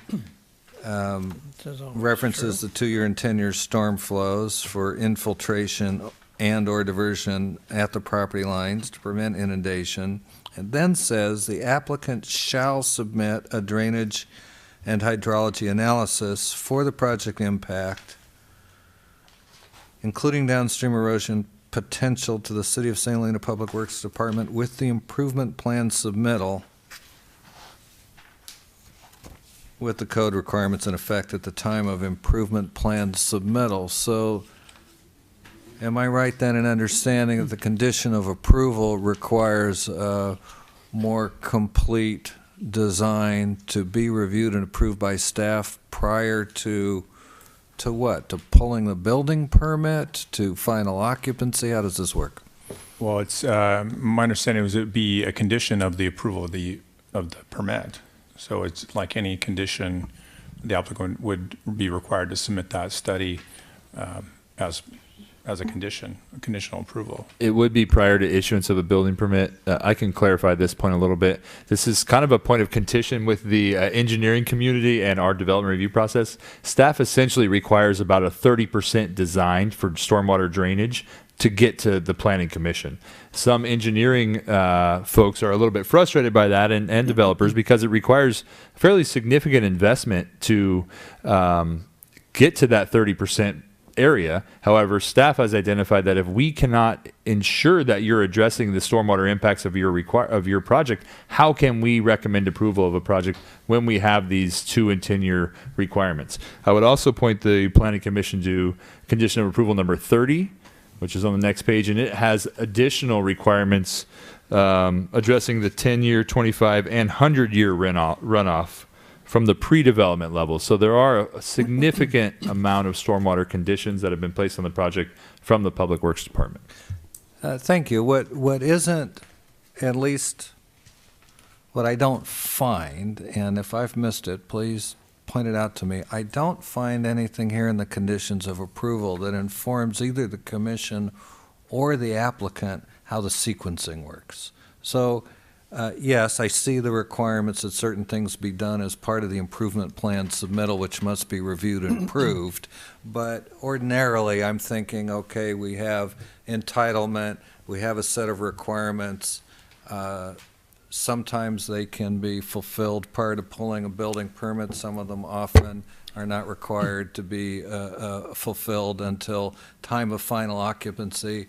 If I'm in the applicant's shoes, I want to know when I read the conditions of approval which box these things fit in. Understood. That's my present concern. It's the improvement plan requirement that is required to be reviewed and processed concurrently with the building permit. It's its own separate process because it's fully within the public right-of-way, and that includes all these drainage Very improvements, but it is with the building permit. Well, You could fix that with a line on each one of these that says at what stage this is to be completed. or they can be grouped. Yeah, I mean, whatever. that's often what's done. You have, these are the conditions that must be fulfilled prior to issuance of a building permit. These are the things you do before you can certify final occupancy.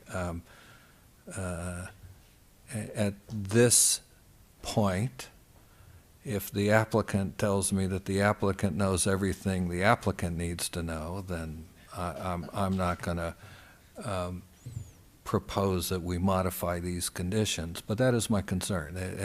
Again, I like to be reasonably sure that staff's expectations and the applicant's expectations of what the rest of the process is are essentially the same. There will always be room for confusion, but I like to minimize it. Very good. I'm not the applicant, but I expect that we would do our design in time for the permit, and of Yeah, course, things would be installed prior to final occupancy. Thank you. Any other questions for the applicant's civil engineer? Thank you, Mr. Dickerson. Thank you. Seems to me like this is probably the right time to open the public hearing, and so I will. Is there anyone who would like to speak? Please come forward, state your name, and tell us what's on your mind. Thank you.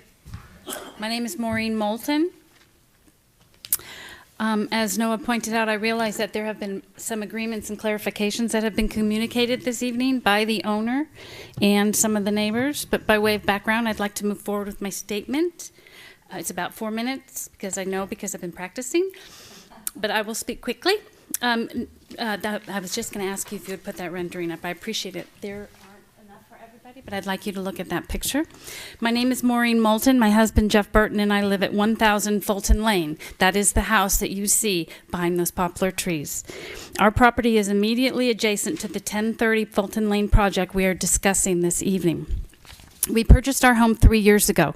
I knew immediately that this home was our dream home. The interior, exterior, indoor, outdoor living is literally my dream. We entertain neighbors, friends, family, our kids' friends, and spend most days outdoors from May to November. This is our investment in St. Helena. This is our investment in Fulton Lane. This is our investment in our family. Our family will be the most impacted by this project. We will be impacted with noise, pollution, dust, exhaust, and headlights. When we reviewed the laundry list of possible uses for this property, we were concerned. But when David Wignall submitted his plans for 2 barn-like structures, frankly, I was relieved.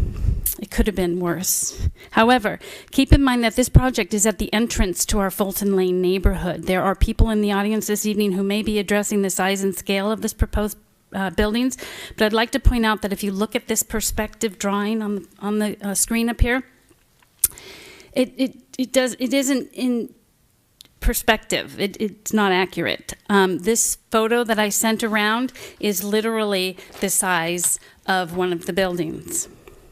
This is the St. Helena Church on Oak Avenue, and I believe that these are the dimensions. So imagine this as being a big red barn in our side yard.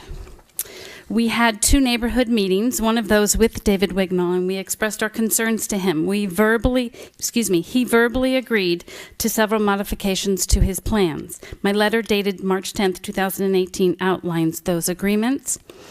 The height. At the meeting, David verbally agreed to reducing the height from originally proposed 35 feet down to 30 feet. However, it has not been changed, and it remains 35 feet on this last iteration of the plans.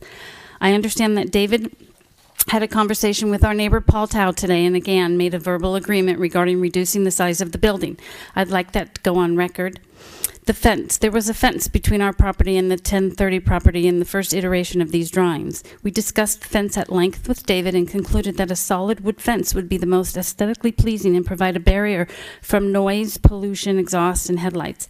But there isn't a fence in these latest plans, so I'd like to know what happened to the fence and the agreement of the fence. The location and site use. We suggested that the building be moved as far west on the property as possible. And David did move the building right up to the railroad tracks. Which leads me to the question of why so much attention paid to outdoor use. If you'll notice on the plans, there's a lot of outdoor use verbiage. I'd like to refine what outdoor use means. Do we have business hours stipulated? Do we have assurances that there will be no after-hour gatherings? Traffic. This traffic study can't be accurate. This traffic study was based on data from 2012, which certainly can't be accurate if we don't know what the use of this building will be. There are 35 dedicated spaces in the parking lot, 25 of which butt directly up to our house and our backyard. 25 cars, 2 headlights each. You can't tell me that you know for sure that 15 vehicles will drive in at 8 a.m. in the morning, and 14 vehicles will drive out at 5 p.m. In the evening, which is what the report states. What if there's a service business plan for the building? What if it's subdivided and leased to 5 businesses? We may have cars in and out all day long. All you have to do is stand on the corner of Fulton Lane and Railroad Avenue to see that there are too many cars as it is using this intersection. It is dangerous. I'm almost finished. The soils report. Where is the soils report? It wasn't in the packet that was available to us attached to this staff report. We do know that the land was a dumping ground for oil many years ago. Is there a contaminated runoff that we need to be concerned about? There is a letter from the engineer dated in 2012. We'd like to see the soils report. HVAC. At the meeting with David, he agreed to house the HVAC inside the building. I can't tell by the plan if it is housed indoors or outdoors. The location of this HVAC would potentially add to the noise factor affecting our outdoor lifestyle. Hours of construction. Construction will create dust, noise, pollution, not to mention traffic caused by contractors and subcontractors during construction. We ask that there will be no construction on Saturdays from the month of May through September. In conclusion, I think it is the duty of the Planning Commission to study the issues brought to you this evening and remember that your job is to make decisions on what is best for general planning and community improvement. I request that you take into consideration input from all of our neighbors. Therefore, I propose Commission not approve this project tonight, giving more time for the owner to revise his plans so we can see an accurate final plan and we'll get assurances on the things that we've agreed to. Thank you. Thank you.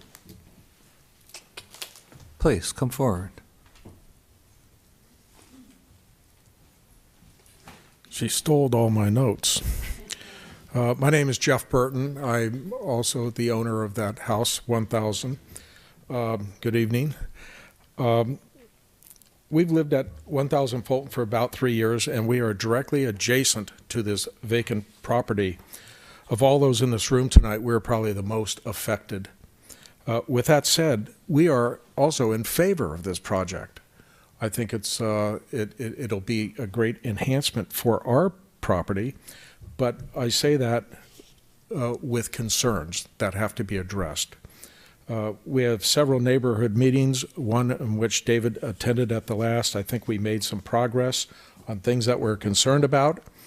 After our last meeting, we thought we had an agreement on several of the concerns we had, but once again, like Maureen said, they weren't on the plans. The plans have changed back to the old plans.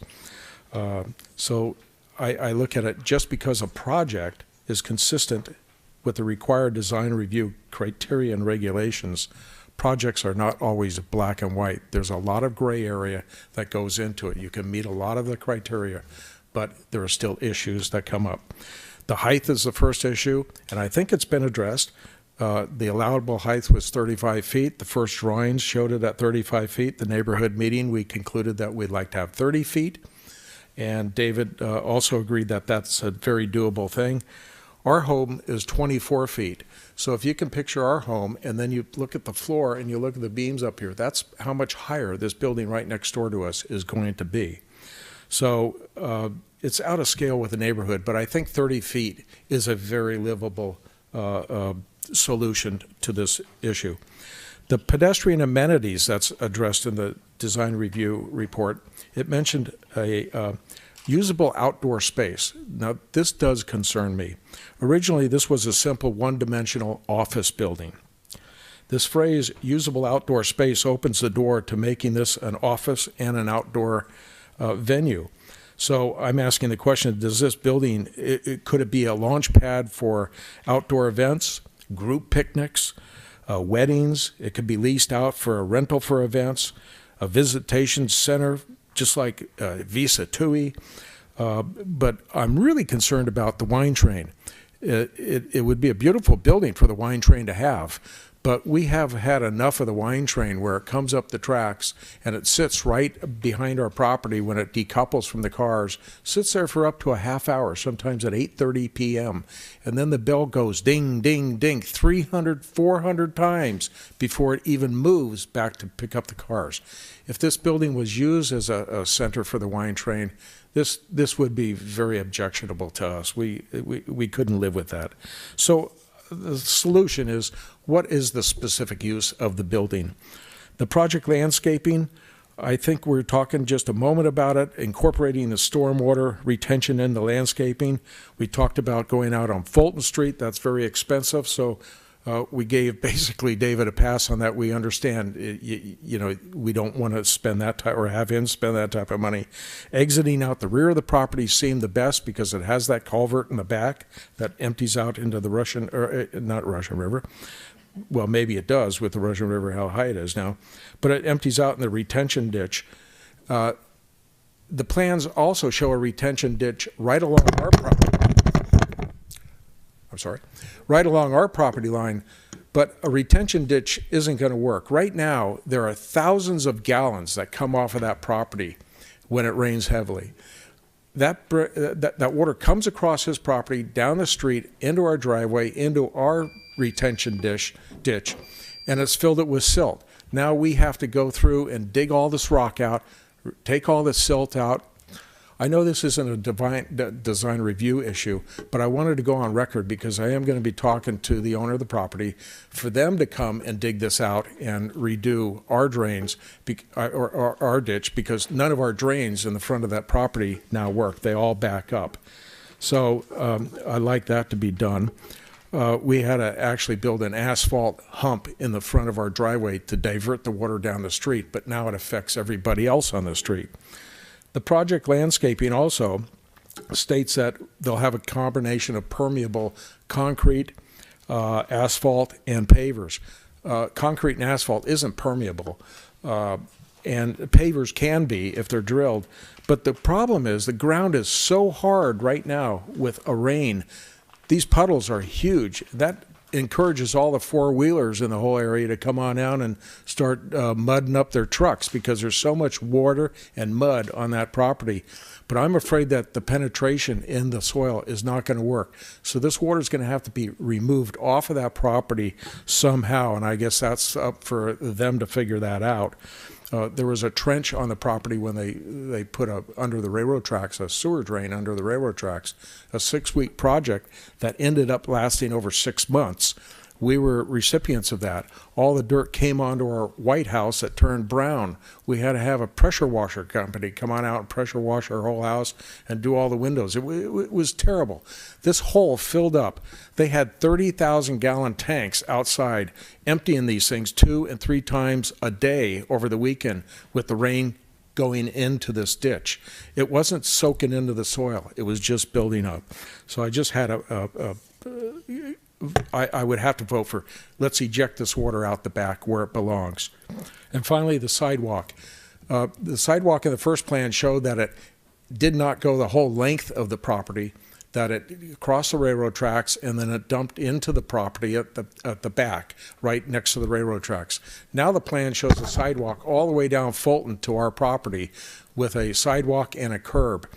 This is a lane. This is one of the last Fulton Lane. It's called Fulton Lane for a reason. It's one of the few lanes left in the city. We don't want a curb. We don't want a sidewalk. It's going to turn a lane into a street. Plus, there could be so many things done with the landscaping. Landscaping looks beautiful. Rather than a sidewalk, have the landscaping gently come out to the curb. It would make such a natural look.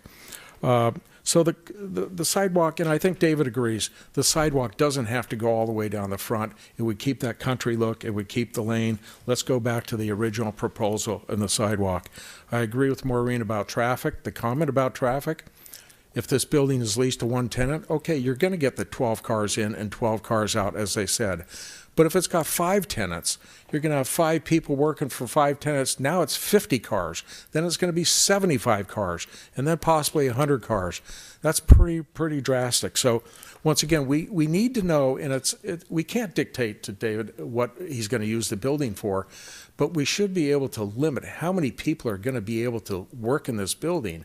It could be disastrous. So this isn't our call. This is your call on if that can even be done, and we're willing to work with David. He's willing to work with us. I know that. The line of trees along our house, they talk in this thing about thinning them out.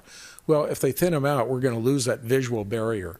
So we're asking for a fence to be put in between those trees. We have a row of trees on the other side. So if a fence went in, you wouldn't be able to see the fence that much, but we wouldn't have to look at this property. They wouldn't have to look at us. And while we're talking about a fence, rather than a 6-foot fence, I would propose an 8-foot fence. It won't be objectionable to neighbors because it's in between trees. You won't see it, but it will give us the privacy and let us outdoor live around our property. So with that said, just one final little thing. In the back of the property, we're going to keep the oak trees. There are 2 beautiful olive trees back there that gives us a protection against, privacy from other houses on the court across the other side of the tracks.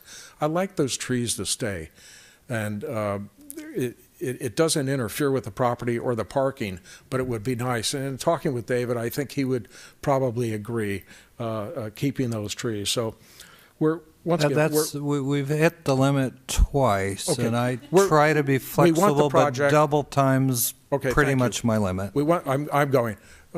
We want the project, but with conditions. Thank you very much.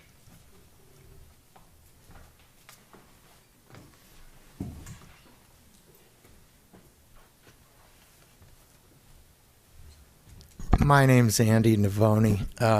I live at 789 Fulton Lane. I'm probably an expert on Fulton Lane since my grandfather bought the property in 1914, and I've lived there since 1962. I'm not a civil engineer, but I am very concerned about drainage. I've had to dig a plow trench to drain half the water that's going down Fulton Lane now into my vineyard. If you look in front of my house, it's very eroded away. I've been to the Department of Public Works twice to suggest someone come out and look at it. I don't know if they have because no one's gotten back to me. So I appreciate trying to get the drainage to go to the north.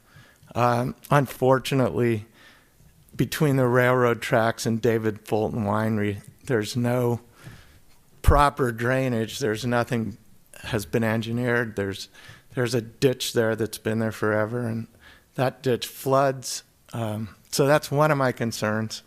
The other concern is with the inability of more than 2 cars to pass at any one time on the north side of the west side of the tracks, which is where the body shop is. I really urge the city to look at a no parking zone there. It's terrible now. The intersection of Railroad and Fulton is probably one of the worst intersections in town. The traffic backs up there in the afternoon, trying to use the light to get across Main Street. So really, and then the use of the property, I think it should be fairly restricted to weekdays and office use versus other types of use that might be part of the service commercial district. And then finally, I've known David for probably longer than anybody else in this building tonight. I appreciate the design of the property. I realized what was there before and what's going to be there now is a total benefit to the neighborhood. So I think just with the proper constraints, as with most of the neighbors on Fulton Lane, we're going to welcome something there finally. Anyway, I don't have anything else to say. Thank you, Mr. Novoni.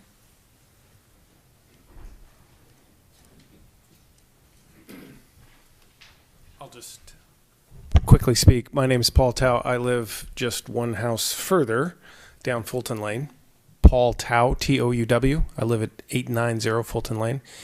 And drainage has been an issue on Fulton Lane, irrespective of the project. And I think David has actually worked with us to move it north, so that'll actually be an improvement for the lane itself, the way it's drained. And I'm somewhat of an engineer, so I can kind of assess that. Number two, I think there is a requirement, correct me if I'm wrong, Noah, to put a sidewalk on Fulton Lane in front of the property.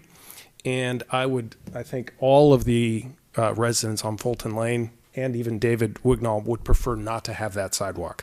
It is a country road, and so building a half a sidewalk down that lane will look funny. So if there's anything we would like, I think, including the developer, would be to remove the requirement to build the sidewalk. And then finally, I'd like to thank David for lowering the height to 30 feet. I think that's going to look much better than the allowable 35 feet. So I'm also a supporter of the project. I think it's going to improve the area, particularly from the view that what we have over the train tracks, which is much worse. So we're looking forward to the improved look of the project, and I'm a supporter. Thank you, Mr. Tao. Anyone else? Mr. Wignall, Mr. Desmond? I'm the applicant. I know that. I thought the applicants went before the... You know, Okay. I'm all upside down and backwards sometimes. My name is David Wignall. I live at 1154 Lodi Lane in St. Helena, and I am the applicant. And I'm here to answer any questions that you have. One note that I would like to make is, it was before the commission here about probably 4 or 5 years ago when the project, the home to our east, was being proposed. And I made a point, I was concerned about, at least the developer knowing that I own the property to the west and I intended to develop it. So I went on record basically saying the same, that, hey, like your plan, but I'm going to be building over here, so, make sure you let people know. Other than that, I've tried to work with the neighbors. I think we've come up with some good solutions within reason, obviously, as from a developer's standpoint. But I think we've got most of the big issues covered, and I can understand the concerns. But also, as a developer, I'd like to, make the best use I can out of the property. And one of the things we've done is, I think Noah made a point that our coverage could have been twice as large as is proposed. That was tough to do, to reduce to the number that we are from a numbers standpoint. But we did it. We think we can make it work, and I think it will be an improvement for the neighborhood. Any questions? Does the commission have any questions for the applicant? Yeah, do you have any idea what the use of these, how many offices you're going to, or how many divisions, is that appropriate to ask now? Yes, that's an appropriate Okay, question. Yeah, okay. How many offices are going to be, and what the use will be? I have no tenants or proposed tenants. So you have no at this idea point. about No. that? That's not part of the, No, okay. I just assume whatever is allowed under the current zoning is something that's available to us. Thank you. I have a couple of questions. I just want to confirm, since it's come up a couple of times, that your proposal has been modified to reduce the height from 35 feet to 30 feet. Is that correct? Yes, it has. Okay. And what about the solid wood fence I heard described? We just had a conversation, and I'm happy to put up a solid wood fence along the eastern border, as long as it doesn't slow the application or approval process. If we can do it in some way that it doesn't slow the process. Well, I think a permitted fence that doesn't require any additional permitting. Okay. That's a height question. Sure. Noah could inform you, I'm sure.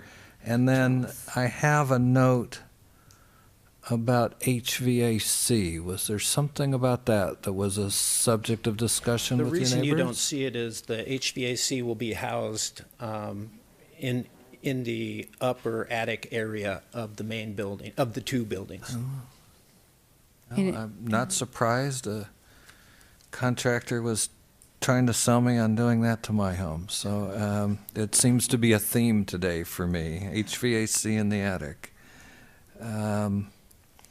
Is there anything else you think we should know about what you have agreed to do in response to your neighbors' comments and concerns? Well, I'm in full agreement with regard to the sidewalk.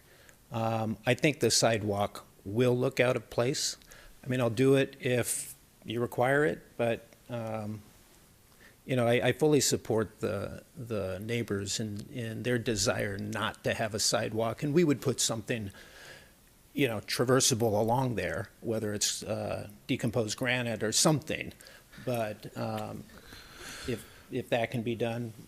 Well, there was a parcel map approved on Sulphur Springs where the city agreed to an alternative sidewalk plan, but I think required the applicant, it was really subject to the condition that if the city at any subsequent point decided you need a sidewalk, then you have to put a sidewalk in. That was a parcel map, so the key decisions were made really at council level, as I recall, not by the commission. But if staff tells us that that's something we can entertain here, then my mind is open.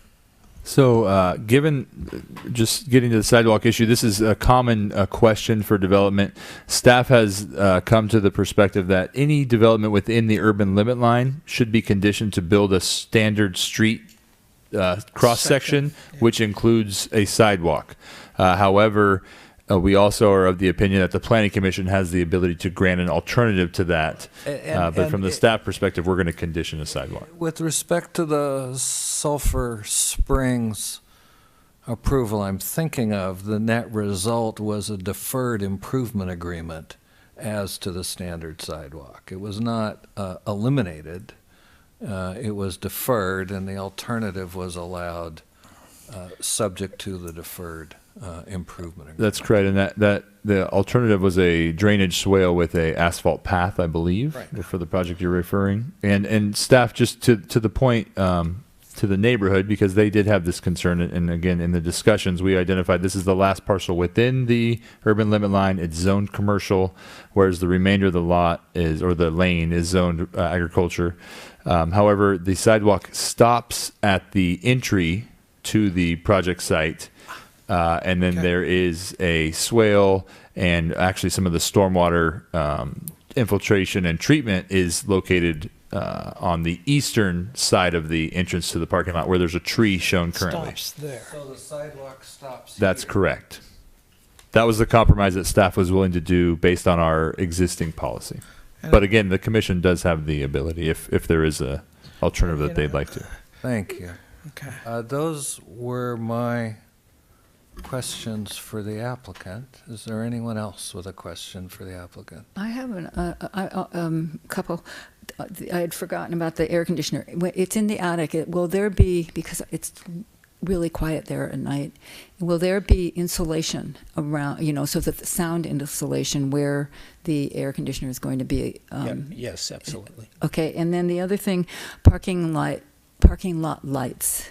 Will they be on 24/7? Will they be on all night long?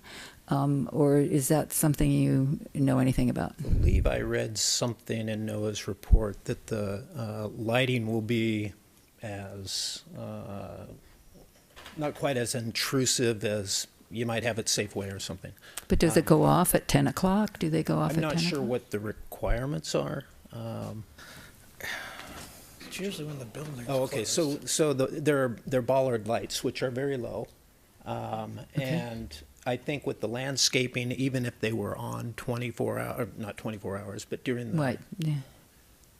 Lighted hours, they would be very low impact.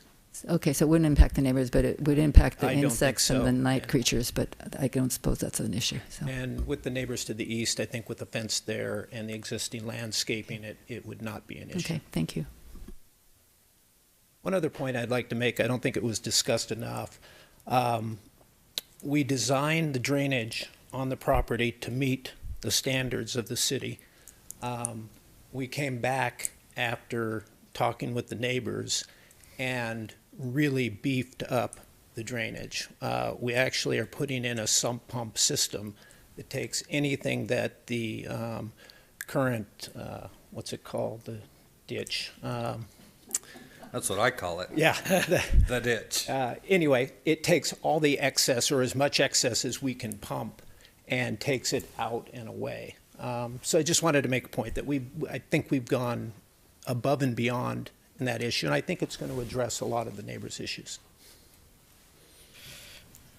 Thank you, Mr. Wignall. Are there any more questions? If not, I'll ask one more time if there's anyone you. else from the public who would like to speak. If not, then I will close the public hearing.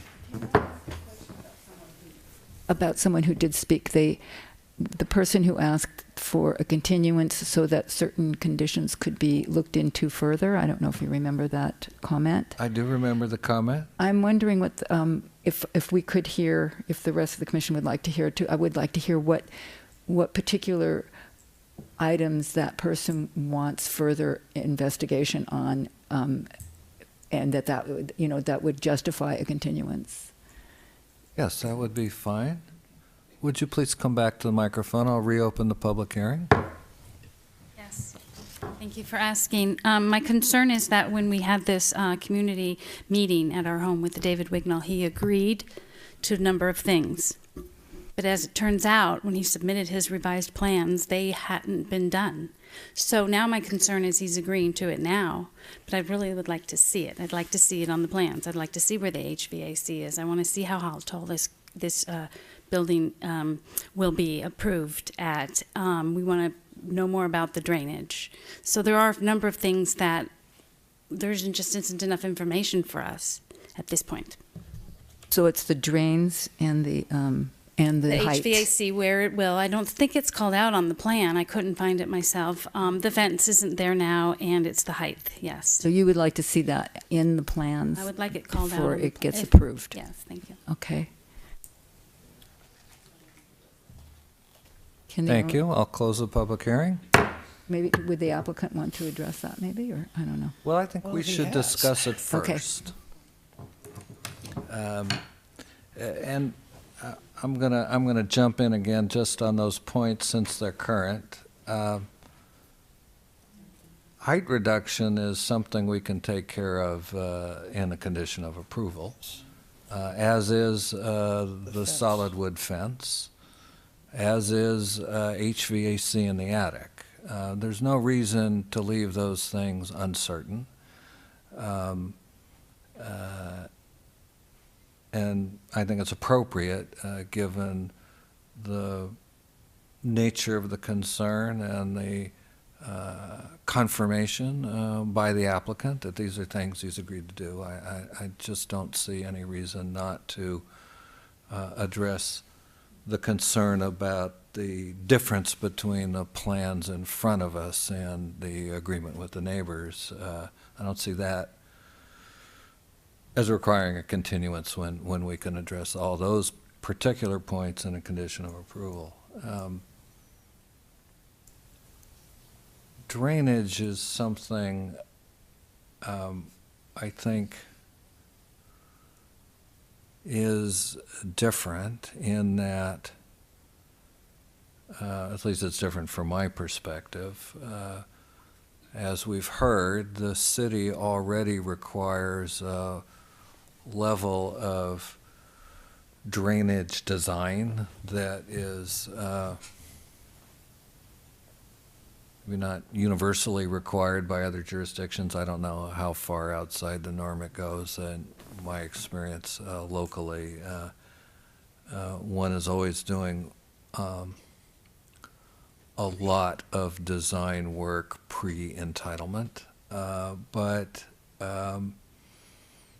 it's also necessarily the case that construction plans or anything approaching construction level of detail is ordinarily not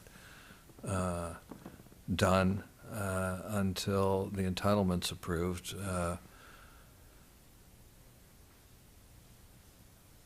Because no one would want to do that if they thought there was a chance they wouldn't have a project, and the general sense of things is that at some level of detail short of full construction plans, the staff and the public have enough information.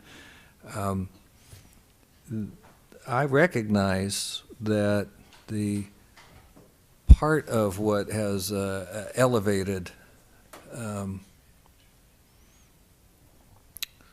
the level of concern here on Fulton is that the existing condition, which I would suggest is not the applicant's responsibility, given that, so far as I know, the applicant hasn't done anything. That condition is already a problem.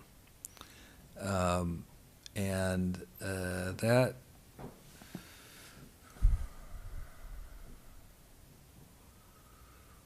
I'm not sure. I mean, ordinarily, one would say that the applicant's responsibility is for the difference in the pre-project and post-project condition, and any difference has to be addressed to a point where there's no increase in off-site flows. In terms of peak and maybe duration, any one of the engineers present could straighten me out on the details, but that would be the basic standard. You have to design drainage to the point where the post-project condition is no worse than the pre-project condition.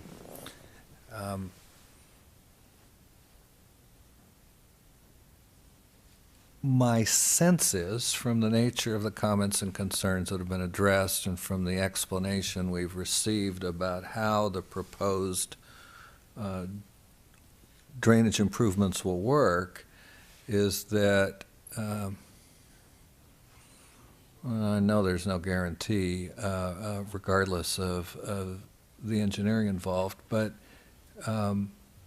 my best sense of it is that there's likely to be, under most conditions, some net improvement, given that the property will be draining to the rear into the existing storm drain system, maintained or not by the city, and rather than sheet flowing down front in Fulton and in front of the neighbors and so on. So at this point, and, I might reach a different conclusion if I knew more, but at this point, it looks to me like the proposed drainage will actually go beyond what would ordinarily be the applicant's obligation. So I'm reluctant to think that that is an appropriate basis for a continuance, but I'm happy to reserve my judgment on that point until everyone in the commission has had a chance to weigh in. I do want to say something a little bit more about sidewalk. Like Commissioner Manette, although I'm not so dedicated as she, I try to walk everywhere I can. My office is on Railroad when I'm not feeling too pressed for time in the morning. I walk to Madrona, down Madrona to Fulton and Railroad, and then to my office. It's the long way around, but I like the exercise and I like to walk. And being a fairly dedicated urban pedestrian, I will confess that when I'm walking as a sort of extension of my work routine and my daily routine, I prefer sidewalks to not. Taking a hike on the weekend is a different thing, and I do, on occasion, not frequently, walk down Fulton Lane, and I appreciate its rural characteristics. But if I were walking to an office at 1030 Fulton, I would very much want there to be a sidewalk of some kind.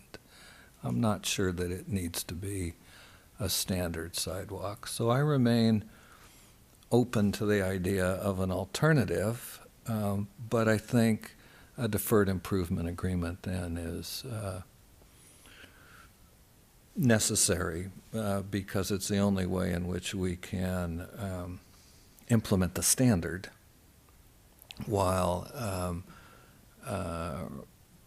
taking the neighbors' concerns into account. And I can be satisfied with a sidewalk as proposed to the entrance. Again, as I say, I'm a heavy sidewalk user, and I like them. Well, let's not talk about my weight. Thank you very much. So that's it for me for now.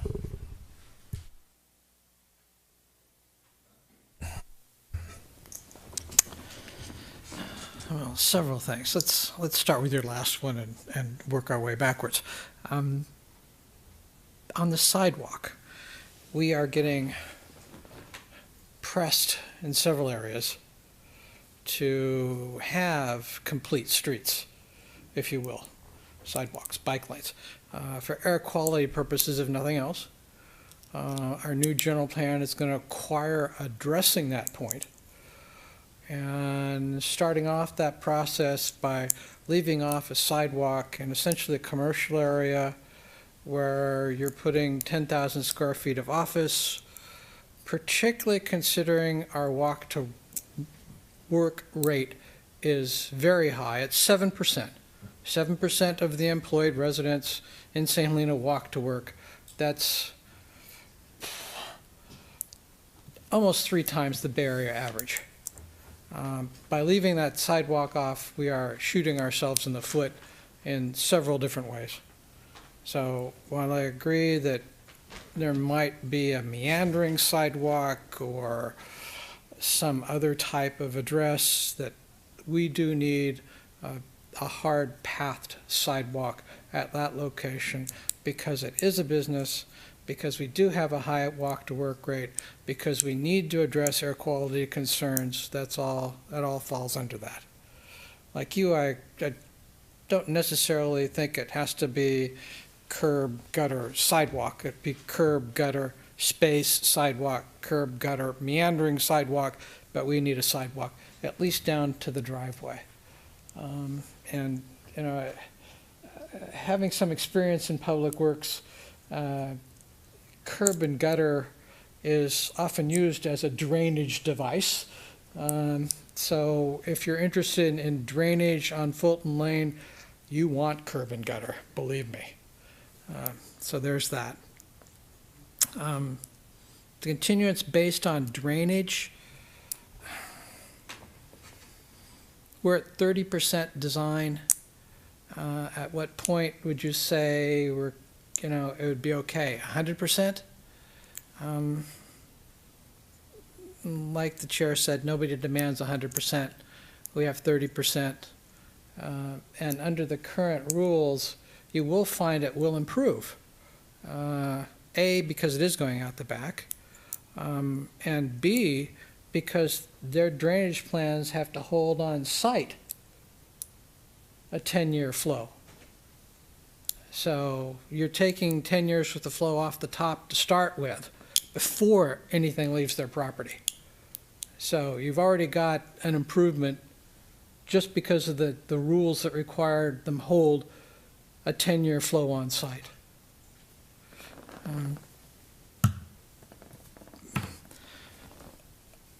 I like the way the project looks. I think it's going to fit in the neighborhood. I do remain concerned about the shading that our code calls for. The sun's going to cross this at about, I'm guessing somewhere around a 45-degree angle. That back part of the property will be in full sun with no shading at least half the day. The lower, much lower strawberry trees, I don't think are going to cut it. So we need something that shades the back part of that parking lot, essentially to follow our code. I don't care so much if it's a grid pattern, frankly, but clearly the intent of the code is to shade parking lots. Yes? Can I respond to that? If you wish to respond, I'm willing. That's okay by me at an appropriate time, but you would need to come to the microphone and introduce yourself.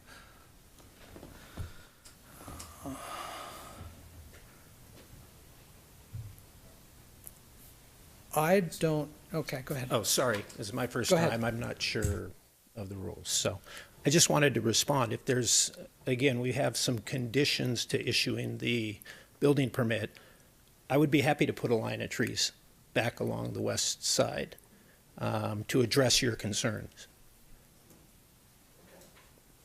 So if you'd like to condition the, issuance of the building permit on that, I'd be happy to do that. Okay. The side yard setback. Yes, it does say 20 feet. It does say 10 foot per story. However, you can interpret that in two ways. I don't interpret it such that you have a Z-shaped structure if you go up 3 stories. I would interpret that as you got to be back 30 feet. Particularly since our definition of what goes in a side yard says it shall be open from ground to sky. It doesn't say from first-story roof to sky. Our definition for side yard says open from ground to sky. Ergo, I don't believe that a first story meets the ground to sky requirement. So I think the setback is 20 feet, not 10 to the porch. I think it needs to be 20. My last point, and this is, I suppose, more philosophical than anything else, we're going to be adding, figure 1 employee for every 250 or 300 square feet. That's the usual number. So we're going to be adding 40 employees with no place for them to live. This has gotten to be a problem in St. Helena, where more than half the workforce lives outside of town. It's an issue we're going to have to address. I'm not saying this is a bad project because of that. I'm just saying we've got this continual exacerbation of the problem. We're not building housing, we're building places of employment. And that's my 20 cents worth. Thank you, Mr. Pont. Mr. Hale? I'd like to just dig into two things. The setback, where it's kind of a two-part issue with the setback. In my experience, the 10 to 20 it seems to me in sync with the other approaches that we have on our setback versus height limit relationship. And John's point to the ziggurat, I would argue that it's, every time I've interfaced with that, it's been more of a, it can be, at this far back, it's 10 feet, at this far back, it's 20 feet. It's not a ziggurat, it's a slope. And it gradiates up into that higher height limit, requiring the higher or larger setback. So I don't find that's a outlier or an inconsistent, application of everything that I've seen as far as our height limit in our code. And I think the other issue that I would hate to see that interpretation of pushing this another 10 feet back, I find would be more impactful to say the neighbors, to the, I think this is sensitively placed as far west from, this is, because this is an interface of, kind of industrial, version of or zone of our city, and this ag, more residential lane. I think this is about the sexiest devil that you're likely going to get, and I think that's important. I think it's important for neighbors to understand, number one, I think they're meeting their requirements. They're going to be held to these conditions, and I think there should be there's a price to pay for sort of understanding what's happening next door. I mean, when you folks bought, I remember when that was for sale,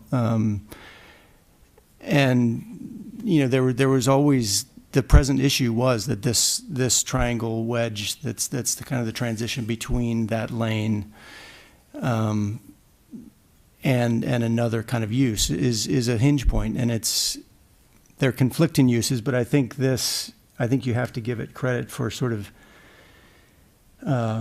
easing into that transition pretty sensitively,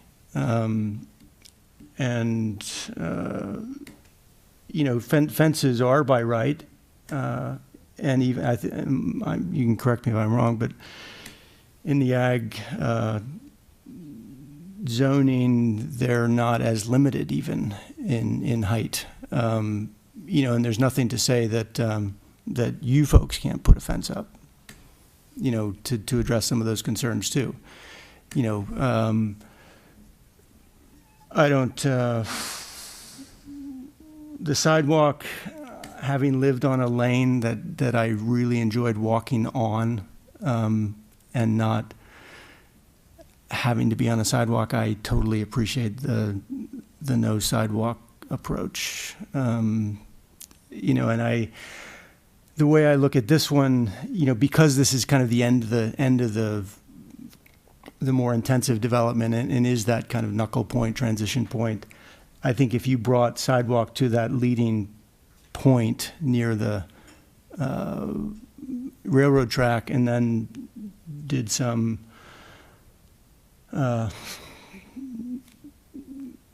creative version to get, because I think the point of the sidewalk is to deliver people to this business, not necessarily to the driveway to the business, which is further down. You know, I think the cars are going in at that entrance, not pedestrians are going to enter on that corner. And I think you've kind of made that available. So I think if you can deliver them over the track and into that corner point, I think that's a sensitive approach that kind of handles, you know, more things at once, and I think we should support that. So.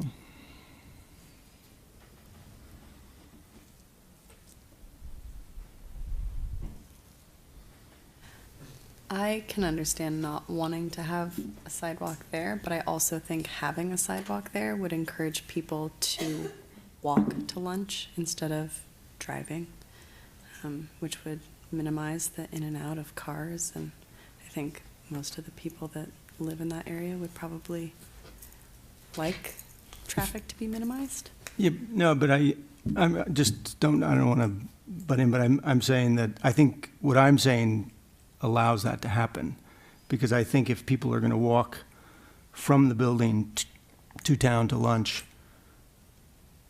they're going to likely want to take that, you know, right to the corner and go, you know, as opposed to walk into the parking lot to Fulton to down. Right. And I think that's kind of the intent of from what I'm seeing, that kind of meander path. But there's a hardscape from the railroad, you know, crossing over. I think that addresses that concern. Is there any part of the sidewalk that, I mean, the ADA compliance, are there certain issues with that, with not putting in a traditional sidewalk? So the requirement is that sidewalks that exist or are installed are ADA compliant. The Planning Commission does have the flexibility to not require a standard street frontage. Again, staff's position is if it's in the urban limit line, sidewalks are going to be required for all the reasons that have been voiced. And then the Planning Commission staff defers obviously to their perspective on if that's appropriate, if an appropriate condition.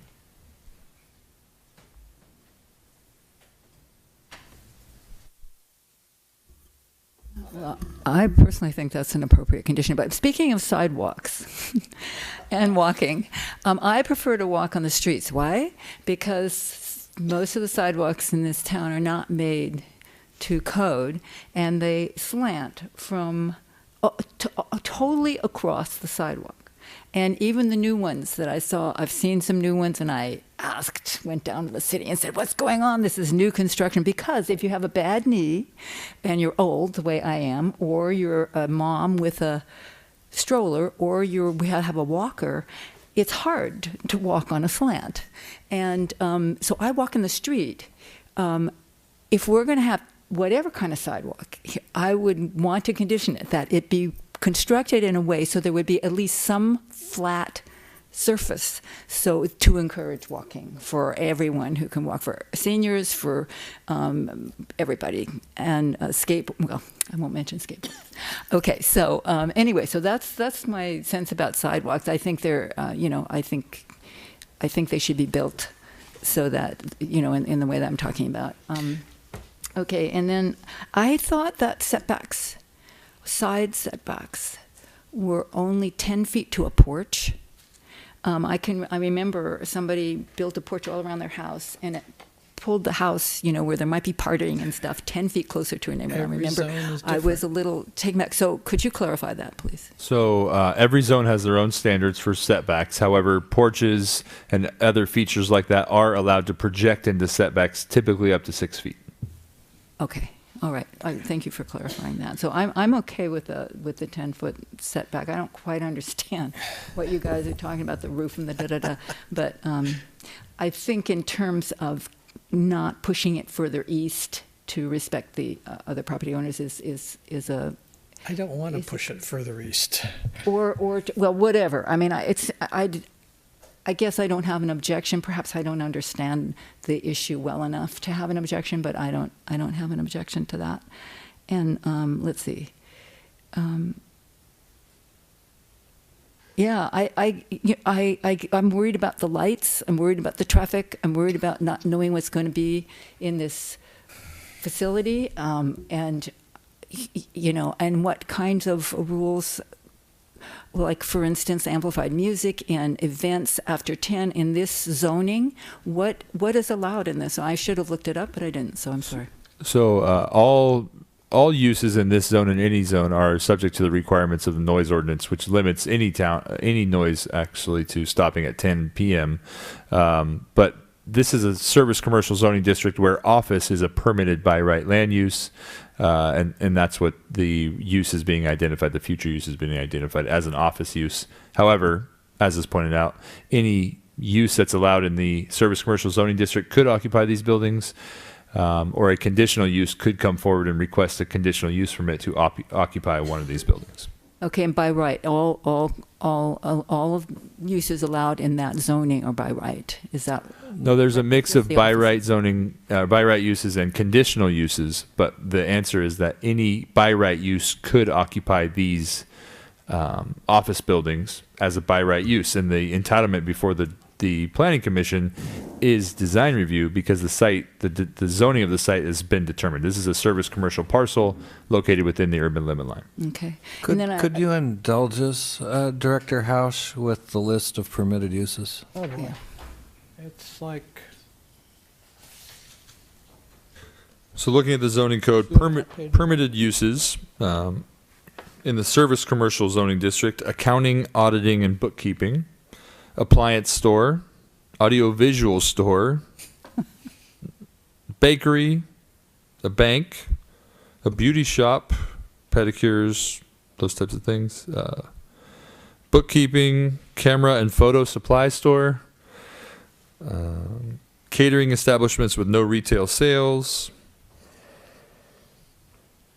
dance studios and schools, luggage store, music recording studio,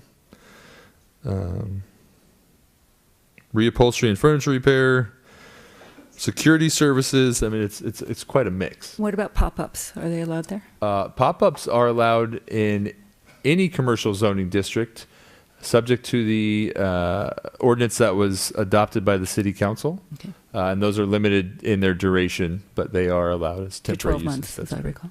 and they have to be an allowed use in that zone. No. A conditional use could request to operate for a temporary period of time under a temporary use permit. And then I had just one more concern, and I know it seems silly, but not to me.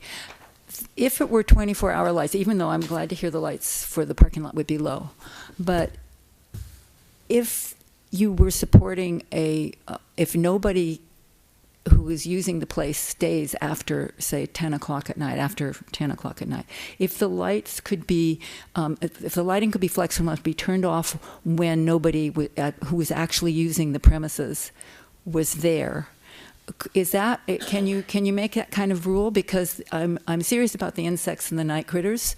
That's right next to to agriculture, and they need our respect too. So is there a way to, is there anything in the code that, or, would people agree that if possible, if it wouldn't interfere with any of the people renting the offices, to turn the lights off at 10 or something like that? So staff would not be comfortable mandating that the lighting be turned off without engaging the police department to get their input regarding safety impacts. However, there are two conditions specific to lighting. One, condition 19, which identifies that all exterior lighting must be directed and or shielded to prevent glare onto the public right-of-way and or adjacent properties. So all the lighting must be directed on site. And then parking lot lighting is directed to be as low profile as possible, preferably accommodating bollard lighting.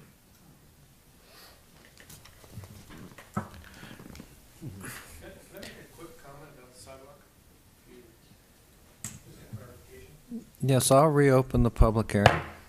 Please come forward. The way anybody would go from town or walk to work would be over the train tracks. So effectively, if you build a sidewalk all the way to the entrance where the cars will go in, that's kind of like a sidewalk to nowhere. No one's going to walk all the way down and then enter in the driveway. Only cars are going to do that. So if you're going to walk to work, you're going to walk from town over the train tracks and directly to the building. Also, if you're going to leave work to go have lunch, you're going to do the same thing. So that sidewalk will really never be used unless it's by the residents of Fulton Lane or somebody else who's trafficking through, in which case, if you're trafficking through, the entire street has no sidewalk. So it'll just look weird with one sidewalk on one side and then nothing on the rest of the sidewalk. The street is a narrow street, and a lot of people do walk up and down the street, but they walk on the street. Thank you. That's because there's no sidewalk. Yeah, but it's also a very low traffic street. It's fun to walk I on realize the it's a street. very low traffic. It's a nice street to walk but down. If you don't build the sidewalk, you'll never get the sidewalk. And frankly, we're talking about thinking in the future, 50 years, 75 years, 100 years. Will we need a sidewalk down Fulton Lane? Probably. And how do you get that? Bit by bit. Well, the problem with that is that the street is not. Turn the public hearing into a debate, given the hour. Yeah, the second thing is the street is not wide enough. So Perhaps you didn't hear me, but I really would prefer not to turn the public comments into a debate at this stage. Yeah. Thank you. Okay. Sir, for the record, We'll are keep you the public your hearing name? open. Paul Tao. Is there anyone else who would like to speak? Mr. Desmond? You'll get a turn, sir. Good evening, Commissioners. It's wonderful to be here. It's interesting to be on this side of the podium. I am a planning consultant. My name is Greg Desmond. I reside at 333 Newton Way in Angwin. I've been involved with this project for close to 3 years. We've been very sensitive in the design of the project. The sidewalk issue has come up. We spent a lot of time on the sidewalk issue. And if I could, Zinnia, could you get back to the architectural plan, the site plan? If you'll, one more forward, please. There you go. Perfect. If you'll take a look at what we're showing here, I don't have a pointer, but directly on the other side of the proposed sidewalk, which is divided by a row of the London plane trees, is a sidewalk alternative that we've designed that serves the purpose of getting people from their vehicles, from the parking lot, into the building and also off of the site towards downtown. So we designed it that way in a manner in which could serve as an alternative to having the sidewalk along Fulton Lane. The other thing I wanted to mention is that in the general plan, the 1993 version, there is a component of the, let's see, is it community design element, which actually identifies portions of the city which do not have sidewalks as being character defining elements of what makes St. Helena St. Helena. I don't have the specific policy or section of that, but that is something that we thought about when we were proposing this sort of sidewalk alternative here. That's all I have. Thank you. Thank you, Mr. Desmond. Yes, the public hearing's still open. Anyone who wishes to speak, now's your chance. Yes, Jeff Burton at 1000 Fulton. Mr. Ponte, just to address your comment about the sidewalk going down, the problem I see with that is that the water will flow down the curb, but then there's nowhere for the water to go from that point because there's no sewer for another 800-900 feet. If it goes down in no sewer, then all that water is going to come into my property. So I just want to point that out. Does that make sense? Okay. Comment noted. Thank you. Thank you. Is there anyone else? Please, Mr. Navani. Andy Navoni, 789 Fulton Lane. You're talking probably about a 20-foot section of sidewalk that, unfortunately, the railroad tracks separate from the sidewalk on the west side of Fulton Lane. And I don't know if you've ever walked across those railroad tracks, but to walk across those railroad tracks and not sprain an ankle because of the irregularities in that portion of Fulton Lane is something that it's just almost impossible not to do. And by the way, the sidewalk that's on the side of the depot building is a great thing. So if you can get from there to that depot building without spraining an ankle in the dirt parking lot, it's a really good thing. Thank you, Mr. Novani. Is there anyone else? When I close it this time, it's closed for good. That's it for public hearing. Now it's up to us. And this is what I've got in my notes. At least this is how I understand my notes. There's an accord on height reduction, a solid wood fence, HVAC in the attic. The applicant has proposed another, I'll call it addition or amendment to the project description to include trees on the west side. We don't have, at least by my reckoning yet, a clear direction from the commission on the sidewalk, which obviously is a subject of some concern and differing opinions. So I think we're going to do well, or maybe even best, to focus on that now. And I'm just going to ask each of you in turn where you are on that subject. I'm going to start to my right with Mr. Hale. And you may be repeating yourself, but I think that would be useful at this time. Okay. I would be happy if we could come up with some alternative to the sidewalk, whether that's what you called a deferred development agreement, that if the hordes, start demanding a sidewalk and pressure, goes that way, which I don't foresee. I think most likely residents further down beyond the end are praying that 50 years down the road they have the same problem of no sidewalk. I agree that I don't see the point of sidewalks to nowhere. I think if Fulton becomes intensely developed, which I think is counter to most of the folks that are here, and even it's counter to our current zoning. There's other things that would kick in that then maybe would deal with that sidewalk issue, but I don't see the gain of when we can deliver them, or this plan delivers them to that I guess southwest corner sensitively. I think that makes sense. I mean, to me, it's more effective if it does not develop a sidewalk. I think the overall project works better. It's a more sensitive transition from these two zonings. It's my Mr. Pont. There are places all over town, where you see the sidewalk go and quit and then start up again just past a piece of property that never put in a sidewalk that should have. I don't want to be in that position here. On the other hand, if there is a way to get them to the southeast corner where the front of the building is, because you're delivering them to the back of the building, if there's a way to get them to the front of the building, that exists on there.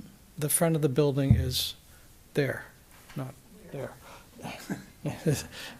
On the parking lot. Yeah. If you get them to but this yeah, meander sidewalk. if we get them to there, and then there is a deferred development agreement to trigger the construction of a sidewalk across the rest of the frontage property at some point, I'm happy with that. But no sidewalk don't work, and there will have to be sidewalk part of the way on that property anyway. So I don't think you want your sidewalk, your pedestrian, you want to get them to that far corner of the building. So I think the first 20 feet, 30 feet, you will want sidewalk on Fulton. And as far as the gutter goes, well, that's part of the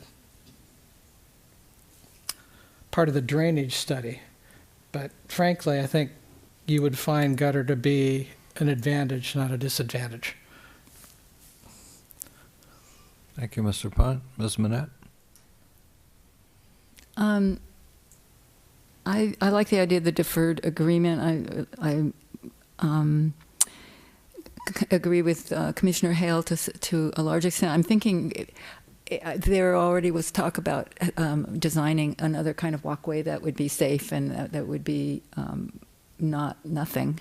And perhaps there could be something in between a cement sidewalk with a gutter and nothing that could be put there. And whatever we build, though, at any point should, as far as I'm concerned, be, meet the disabled standards. My opinion is that whatever happens should accommodate that. But I just as soon see no sidewalk there. If there needs to be some kind of flat, hard surface to walk on, that can be in lieu of a sidewalk with a deferred agreement that would accommodate the future construction of a sidewalk if a need occurred, then, that's where I am. Thank you. Ms. Anderson? I would agree with the deferred sidewalk with something more organic in place now. Well, I'm going to follow on the project planner's comments. Mr. Desmond pointed out that the plan, although I'm all turned around and I'm not even sure that's the right display, that the plan, I'll just get up to the point. The plan provides a pedestrian walkway here. I believe, yes, I'm getting the nod, so I've got this right. So there is already designed in a pedestrian hardscape that provides a path to the front of the building, independent of, or perhaps it all joins underneath the trees. Hard to say the way the trees are drawn in, but in any event, it doesn't require construction all the way out to the designed curb and gutter. We've got a big, broad area inside of that outer line of trees. So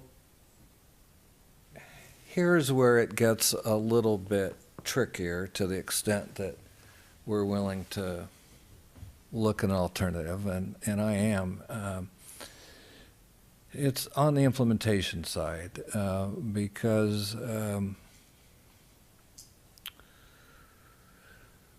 what we're talking about then is defining something that is sufficiently clear that both the applicant and staff have some idea what it is to look for when the applicant submits the improvement plans that would incorporate the alternative design subject to the deferred improvement agreement. So I'm going to take a stab at this.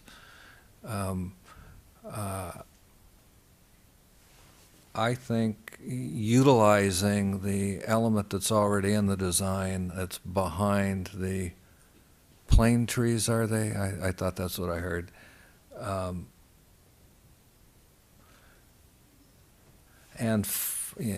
I don't know, coming off the railroad tracks, what it even means to comply with ADA standards. I kind of shudder to think.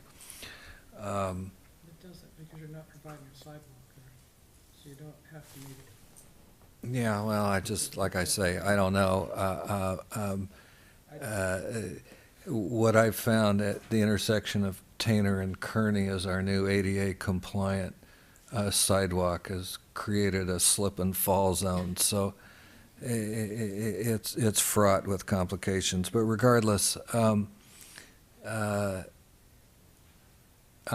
I think simply giving some direction that allows for the possibility of an alternative as the applicant's planner described, subject to a deferred improvement agreement, so that if any time should the council or staff find it in the public interest to require the construction of a curb, gutter, and sidewalk to code, that happen. And then I think we leave it to the applicants, and really the applicant's engineer and city staff to figure out what that means in terms of the interface between the alternative and the street, the drainage, et cetera. I don't think there's any more than that we can do, other than to give some general direction, and I want to be sure that it's understood by the neighbors that this is a process that does not provide for subsequent public input. We are all trusting its staff to implement the commission's intent when it reviews the improvement plans. And that's true often with respect to other things. Here it would be particularly true with respect to the alternative sidewalk, I'm going to call it. So if the rest of the commission finds that, or even a majority, an acceptable outcome, then I think we're pretty close to being ready to consider a motion. But this is the time to say any more if someone needs to say something about More issue. Well, it's setback. the setback. Now, I wasn't trying to gloss over that. Yes, you were, but that's okay. I'm not asking them to move the building. Okay? As it is designed now, if you believe that's a proper setback, they could build an extension of that porch to within 4 feet of the property line and still meet our code. I don't think our code intends to do that. Could we restrict that by condition?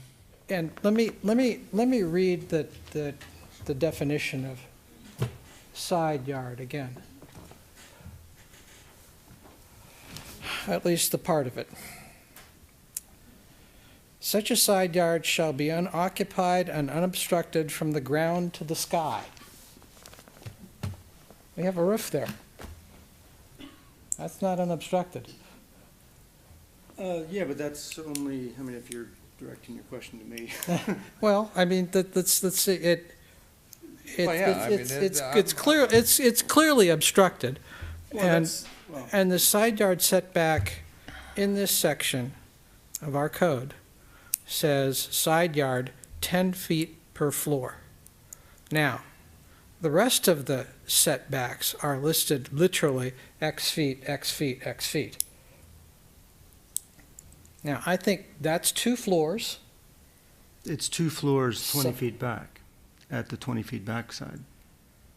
No, it's not. Your building starts at 10 feet back. Right. Your building designer says it starts at 10 feet back. Right. Now, Which there is works for me. an exception in the code for putting covered porches on a building inside the setback.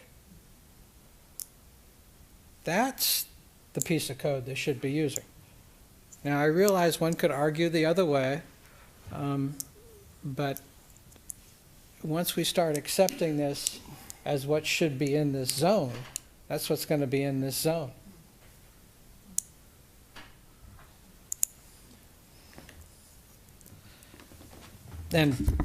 frankly, that's the back of the building anyway. It's going to be looking out over the railroad tracks. And not a particularly attractive view, no matter what you do to it. But I think our code, besides not being, it's handling its usual lack of clarity. But I didn't find any place in here that seemed to indicate you could approach it in a stepwise manner. How come you don't see that way? Under the minimum standards, it says side yard 10 feet / floor. Okay. So it's 10 feet per floor. I would say generally, when side setbacks are identified that way, each floor steps back 10 feet. However, I don't disagree with Commissioner Pont either that it is not clear, and it could easily be read as 10 feet per floor going up. So for every floor, you required an additional height, which is also, I'm not going to say is not a common way to address building height and massing as you get closer to property lines. I would say it's probably less common than the way that it was interpreted by staff. And the other issue is there's been no new development in the service commercial zoning district, and I don't know how many years. And so there was no example for staff to review to come up with how this had been previously done in the recent past. Yeah, I think. No, this has been virtually the only undeveloped service commercial parcel for decades. Well, I'm comfortable with staff's interpretation of that setback. Well, I think if we go that route, then it's important to add a condition that makes it clear that the front porch, the porch exception cannot then apply to the 10 feet between the proposed porch and the property line. I think that absolutely has to be there. And I do want to say, although I'm well aware that, at this stage in development of a project,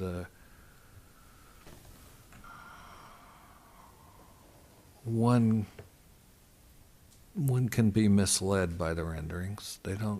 Projects don't always turn out to be what we expect based on what we see at this stage in design review. Nevertheless, I like this design, and I like the way the porches work with it. I find the character of this design to be, frankly, unusually appropriate to the setting for what we typically see. I remember quite vividly the structure that used to occupy this space, and while I'm thinking nostalgically, I did want to mention the property was not an oil dumping ground. The property was an oil storage location.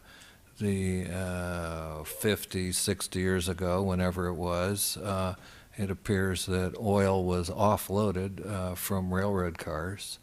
It was stored in redwood storage tanks. And at some time, I want to say in the 1980s, but it's a long time since I looked at that file, when previous owners wanted to address the problem of underground storage tanks, et cetera. They had, I think, a gasoline or diesel tank that they removed. But then with these old redwood oil storage tanks, they just cut them off at the surface and filled them in. So the last remediation there involved excavating the bottom half of these old redwood tanks and then the oil contaminated soil that went with them. So it was and it was hard to figure out exactly what the whole enterprise had been. Some people thought perhaps this was a source of oil for the smudge pots people were using in the vineyards. There was some kind of local commercial demand back in the day. Well, this is well before wind machines. It was oil that served the agricultural community in some way, because that was a commerce back in the day. But that's what was going on there. And all of the reports, including the lab reports, the work plans, and all of the work that went into both remediations, and there was an early one that had to do with an underground storage tank and a more recent one that had to do with the oil storage tank. That's all public records available from the county, since it's the County Department of Environmental Health that oversees this sort of thing. But that said, I find this proposal to be both I mean, those of you who remember the falling down structure that was there before it was demolished, this is definitely an upgrade over that. But in the aesthetic, I think it's very much consistent with the edge of an agricultural urban area quality that this particular parcel has always had. And the reason it's zoned service commercial and has been since probably as long as or something like that, as long as St. Helena's had zoning, is because it always had that kind of use. The history of use of this parcel goes, in connection with the railroad, goes back 100 years or more, and some of that history is documented in the reports that were done as part of the cleanup, which is why I know about it. So that's a long way of talking about the fact that I really like the design, but there you have it. Back to where you started. You know, it's a circle no matter how you approach it. So I now have on my list of conditions to consider, and I think these are the conditions that we need to add. I've got the height reduction to 30 feet, the solid wood fence, the HVAC in the attic, the trees on the west side, and the whatever it was I said about the alternative sidewalk and the deferred improvement agreement. If there's anything else, now would be the time for a commissioner to bring it up. I just want to appreciate the outreach from the applicant and to the public, to the neighbors, and the neighbors' openness to the project. It seemed like there was a lot of good communication, and that's very heartening, and I really appreciate that from the neighbors as well as the applicants. Just want to get that. I'll just emphasize it for a significant new development that obviously has a lot of impact on the neighborhood. This has been an amazingly civil discussion, and you're all to be commended. And the fact that you got together and talked to each other and heard each other is clearly the reason why it was possible for us to have the kind of public hearing we had. They don't always go this way. This is the better way, and all of us here appreciate that, because we know what it takes to get to this point, and it took something from each and every one of you. Thank you. So I'm ready to entertain a motion. If I made it too complicated for someone else, I'll make it myself. But Make it yourself. Okay. Well, I walked right into that, didn't I? Let me, with an abundance of caution, look at what staff has said we need to do in terms of actions. It's design review. Okay, so the first thing is to determine that the project is exempt from the requirements of CEQA pursuant to section 15332, which creates an exemption for infill developments. I move that we make this determination. Is there a second? Second. Ms. Guerrero? Chair Hardy, Yes. Commissioner Monette, Yes. Commissioner Hale, Yes. Commissioner Anderson, Yes. Vice Chair Pont. Yes. And now, with respect to the design review, I move that we accept the required findings and approve design review to permit the construction as proposed, subject to the recommended conditions of approval with the addition of a height reduction to 30 feet, a solid wood fence along what I think we can agree is nominally the easterly boundary of the property, a condition that requires the HVAC to be located in the attic, a condition that requires a final landscaping plan to be submitted for staff review that includes trees on the western or railroad side of the property, and a condition that requires the applicant to include with the development plan set a proposal for an alternative sidewalk consistent with the discussion of the existing proposal for pedestrian sidewalk inside of the plane trees, along with a deferred improvement agreement that would provide for construction of a sidewalk curb and gutter to city standards in the future, should the city so require at the city's discretion. Second. There's a comment coming back or a question And from to limit Director Hausch. limit any additional projections into the required side yard setback along the western facade. Thank you. Yes, and the condition that would prohibit further extension into the setback. Thank you very much. I missed one. Yeah. I'll second that. Okay. Excuse me, if I could?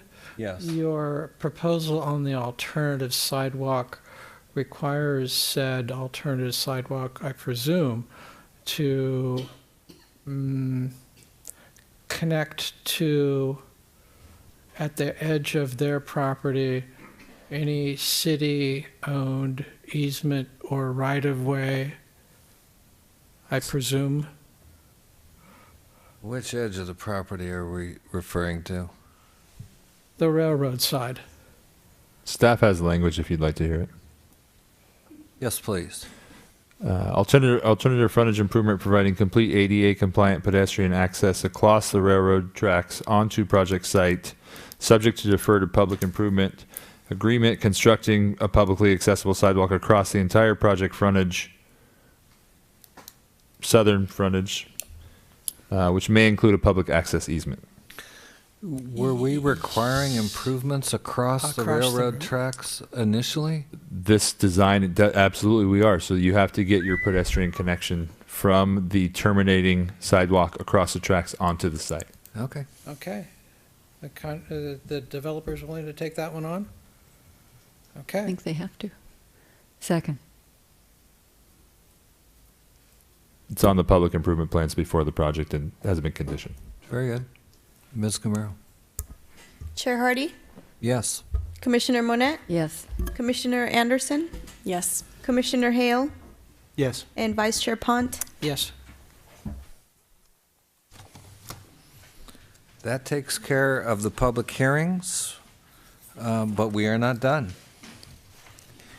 We have,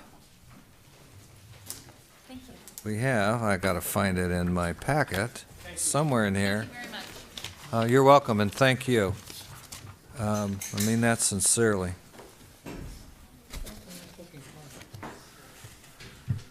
We have item 6.1, a scheduled matter, which is consideration and proposed approval of a resolution determining that the fiscal year 2019-2020 capital improvement program is in conformance with the general plan. Which general plan? The only one we have. We have not approved a new one yet. It was a fair question, but not helpful. So, I remember going through this exercise before. If one takes it literally, one recognizes that we're really not being asked to comment on the capital improvement program, and Ms. Smithies would be upset if I suggested we were. We have an opportunity, if we care to vet, and actually it's what we're required to do, is vet the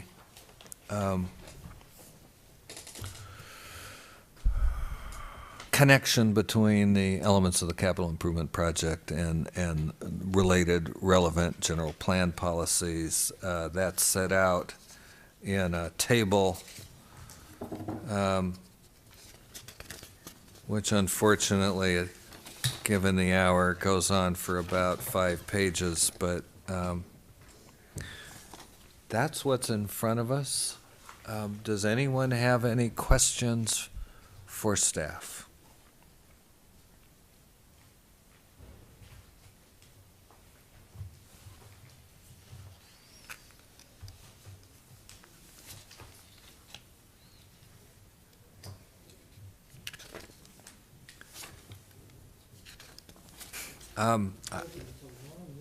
It's a long list, and it's mostly maintenance of city infrastructure.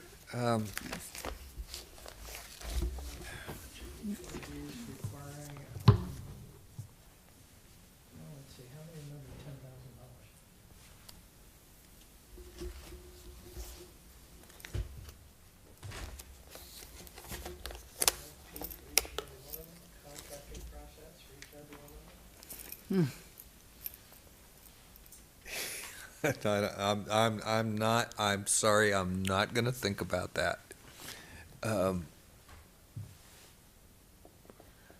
If there is nothing to discuss, No. I would be happy to entertain a motion. Move the staff recommendation. Second. Ms. Gamaro, when you're ready.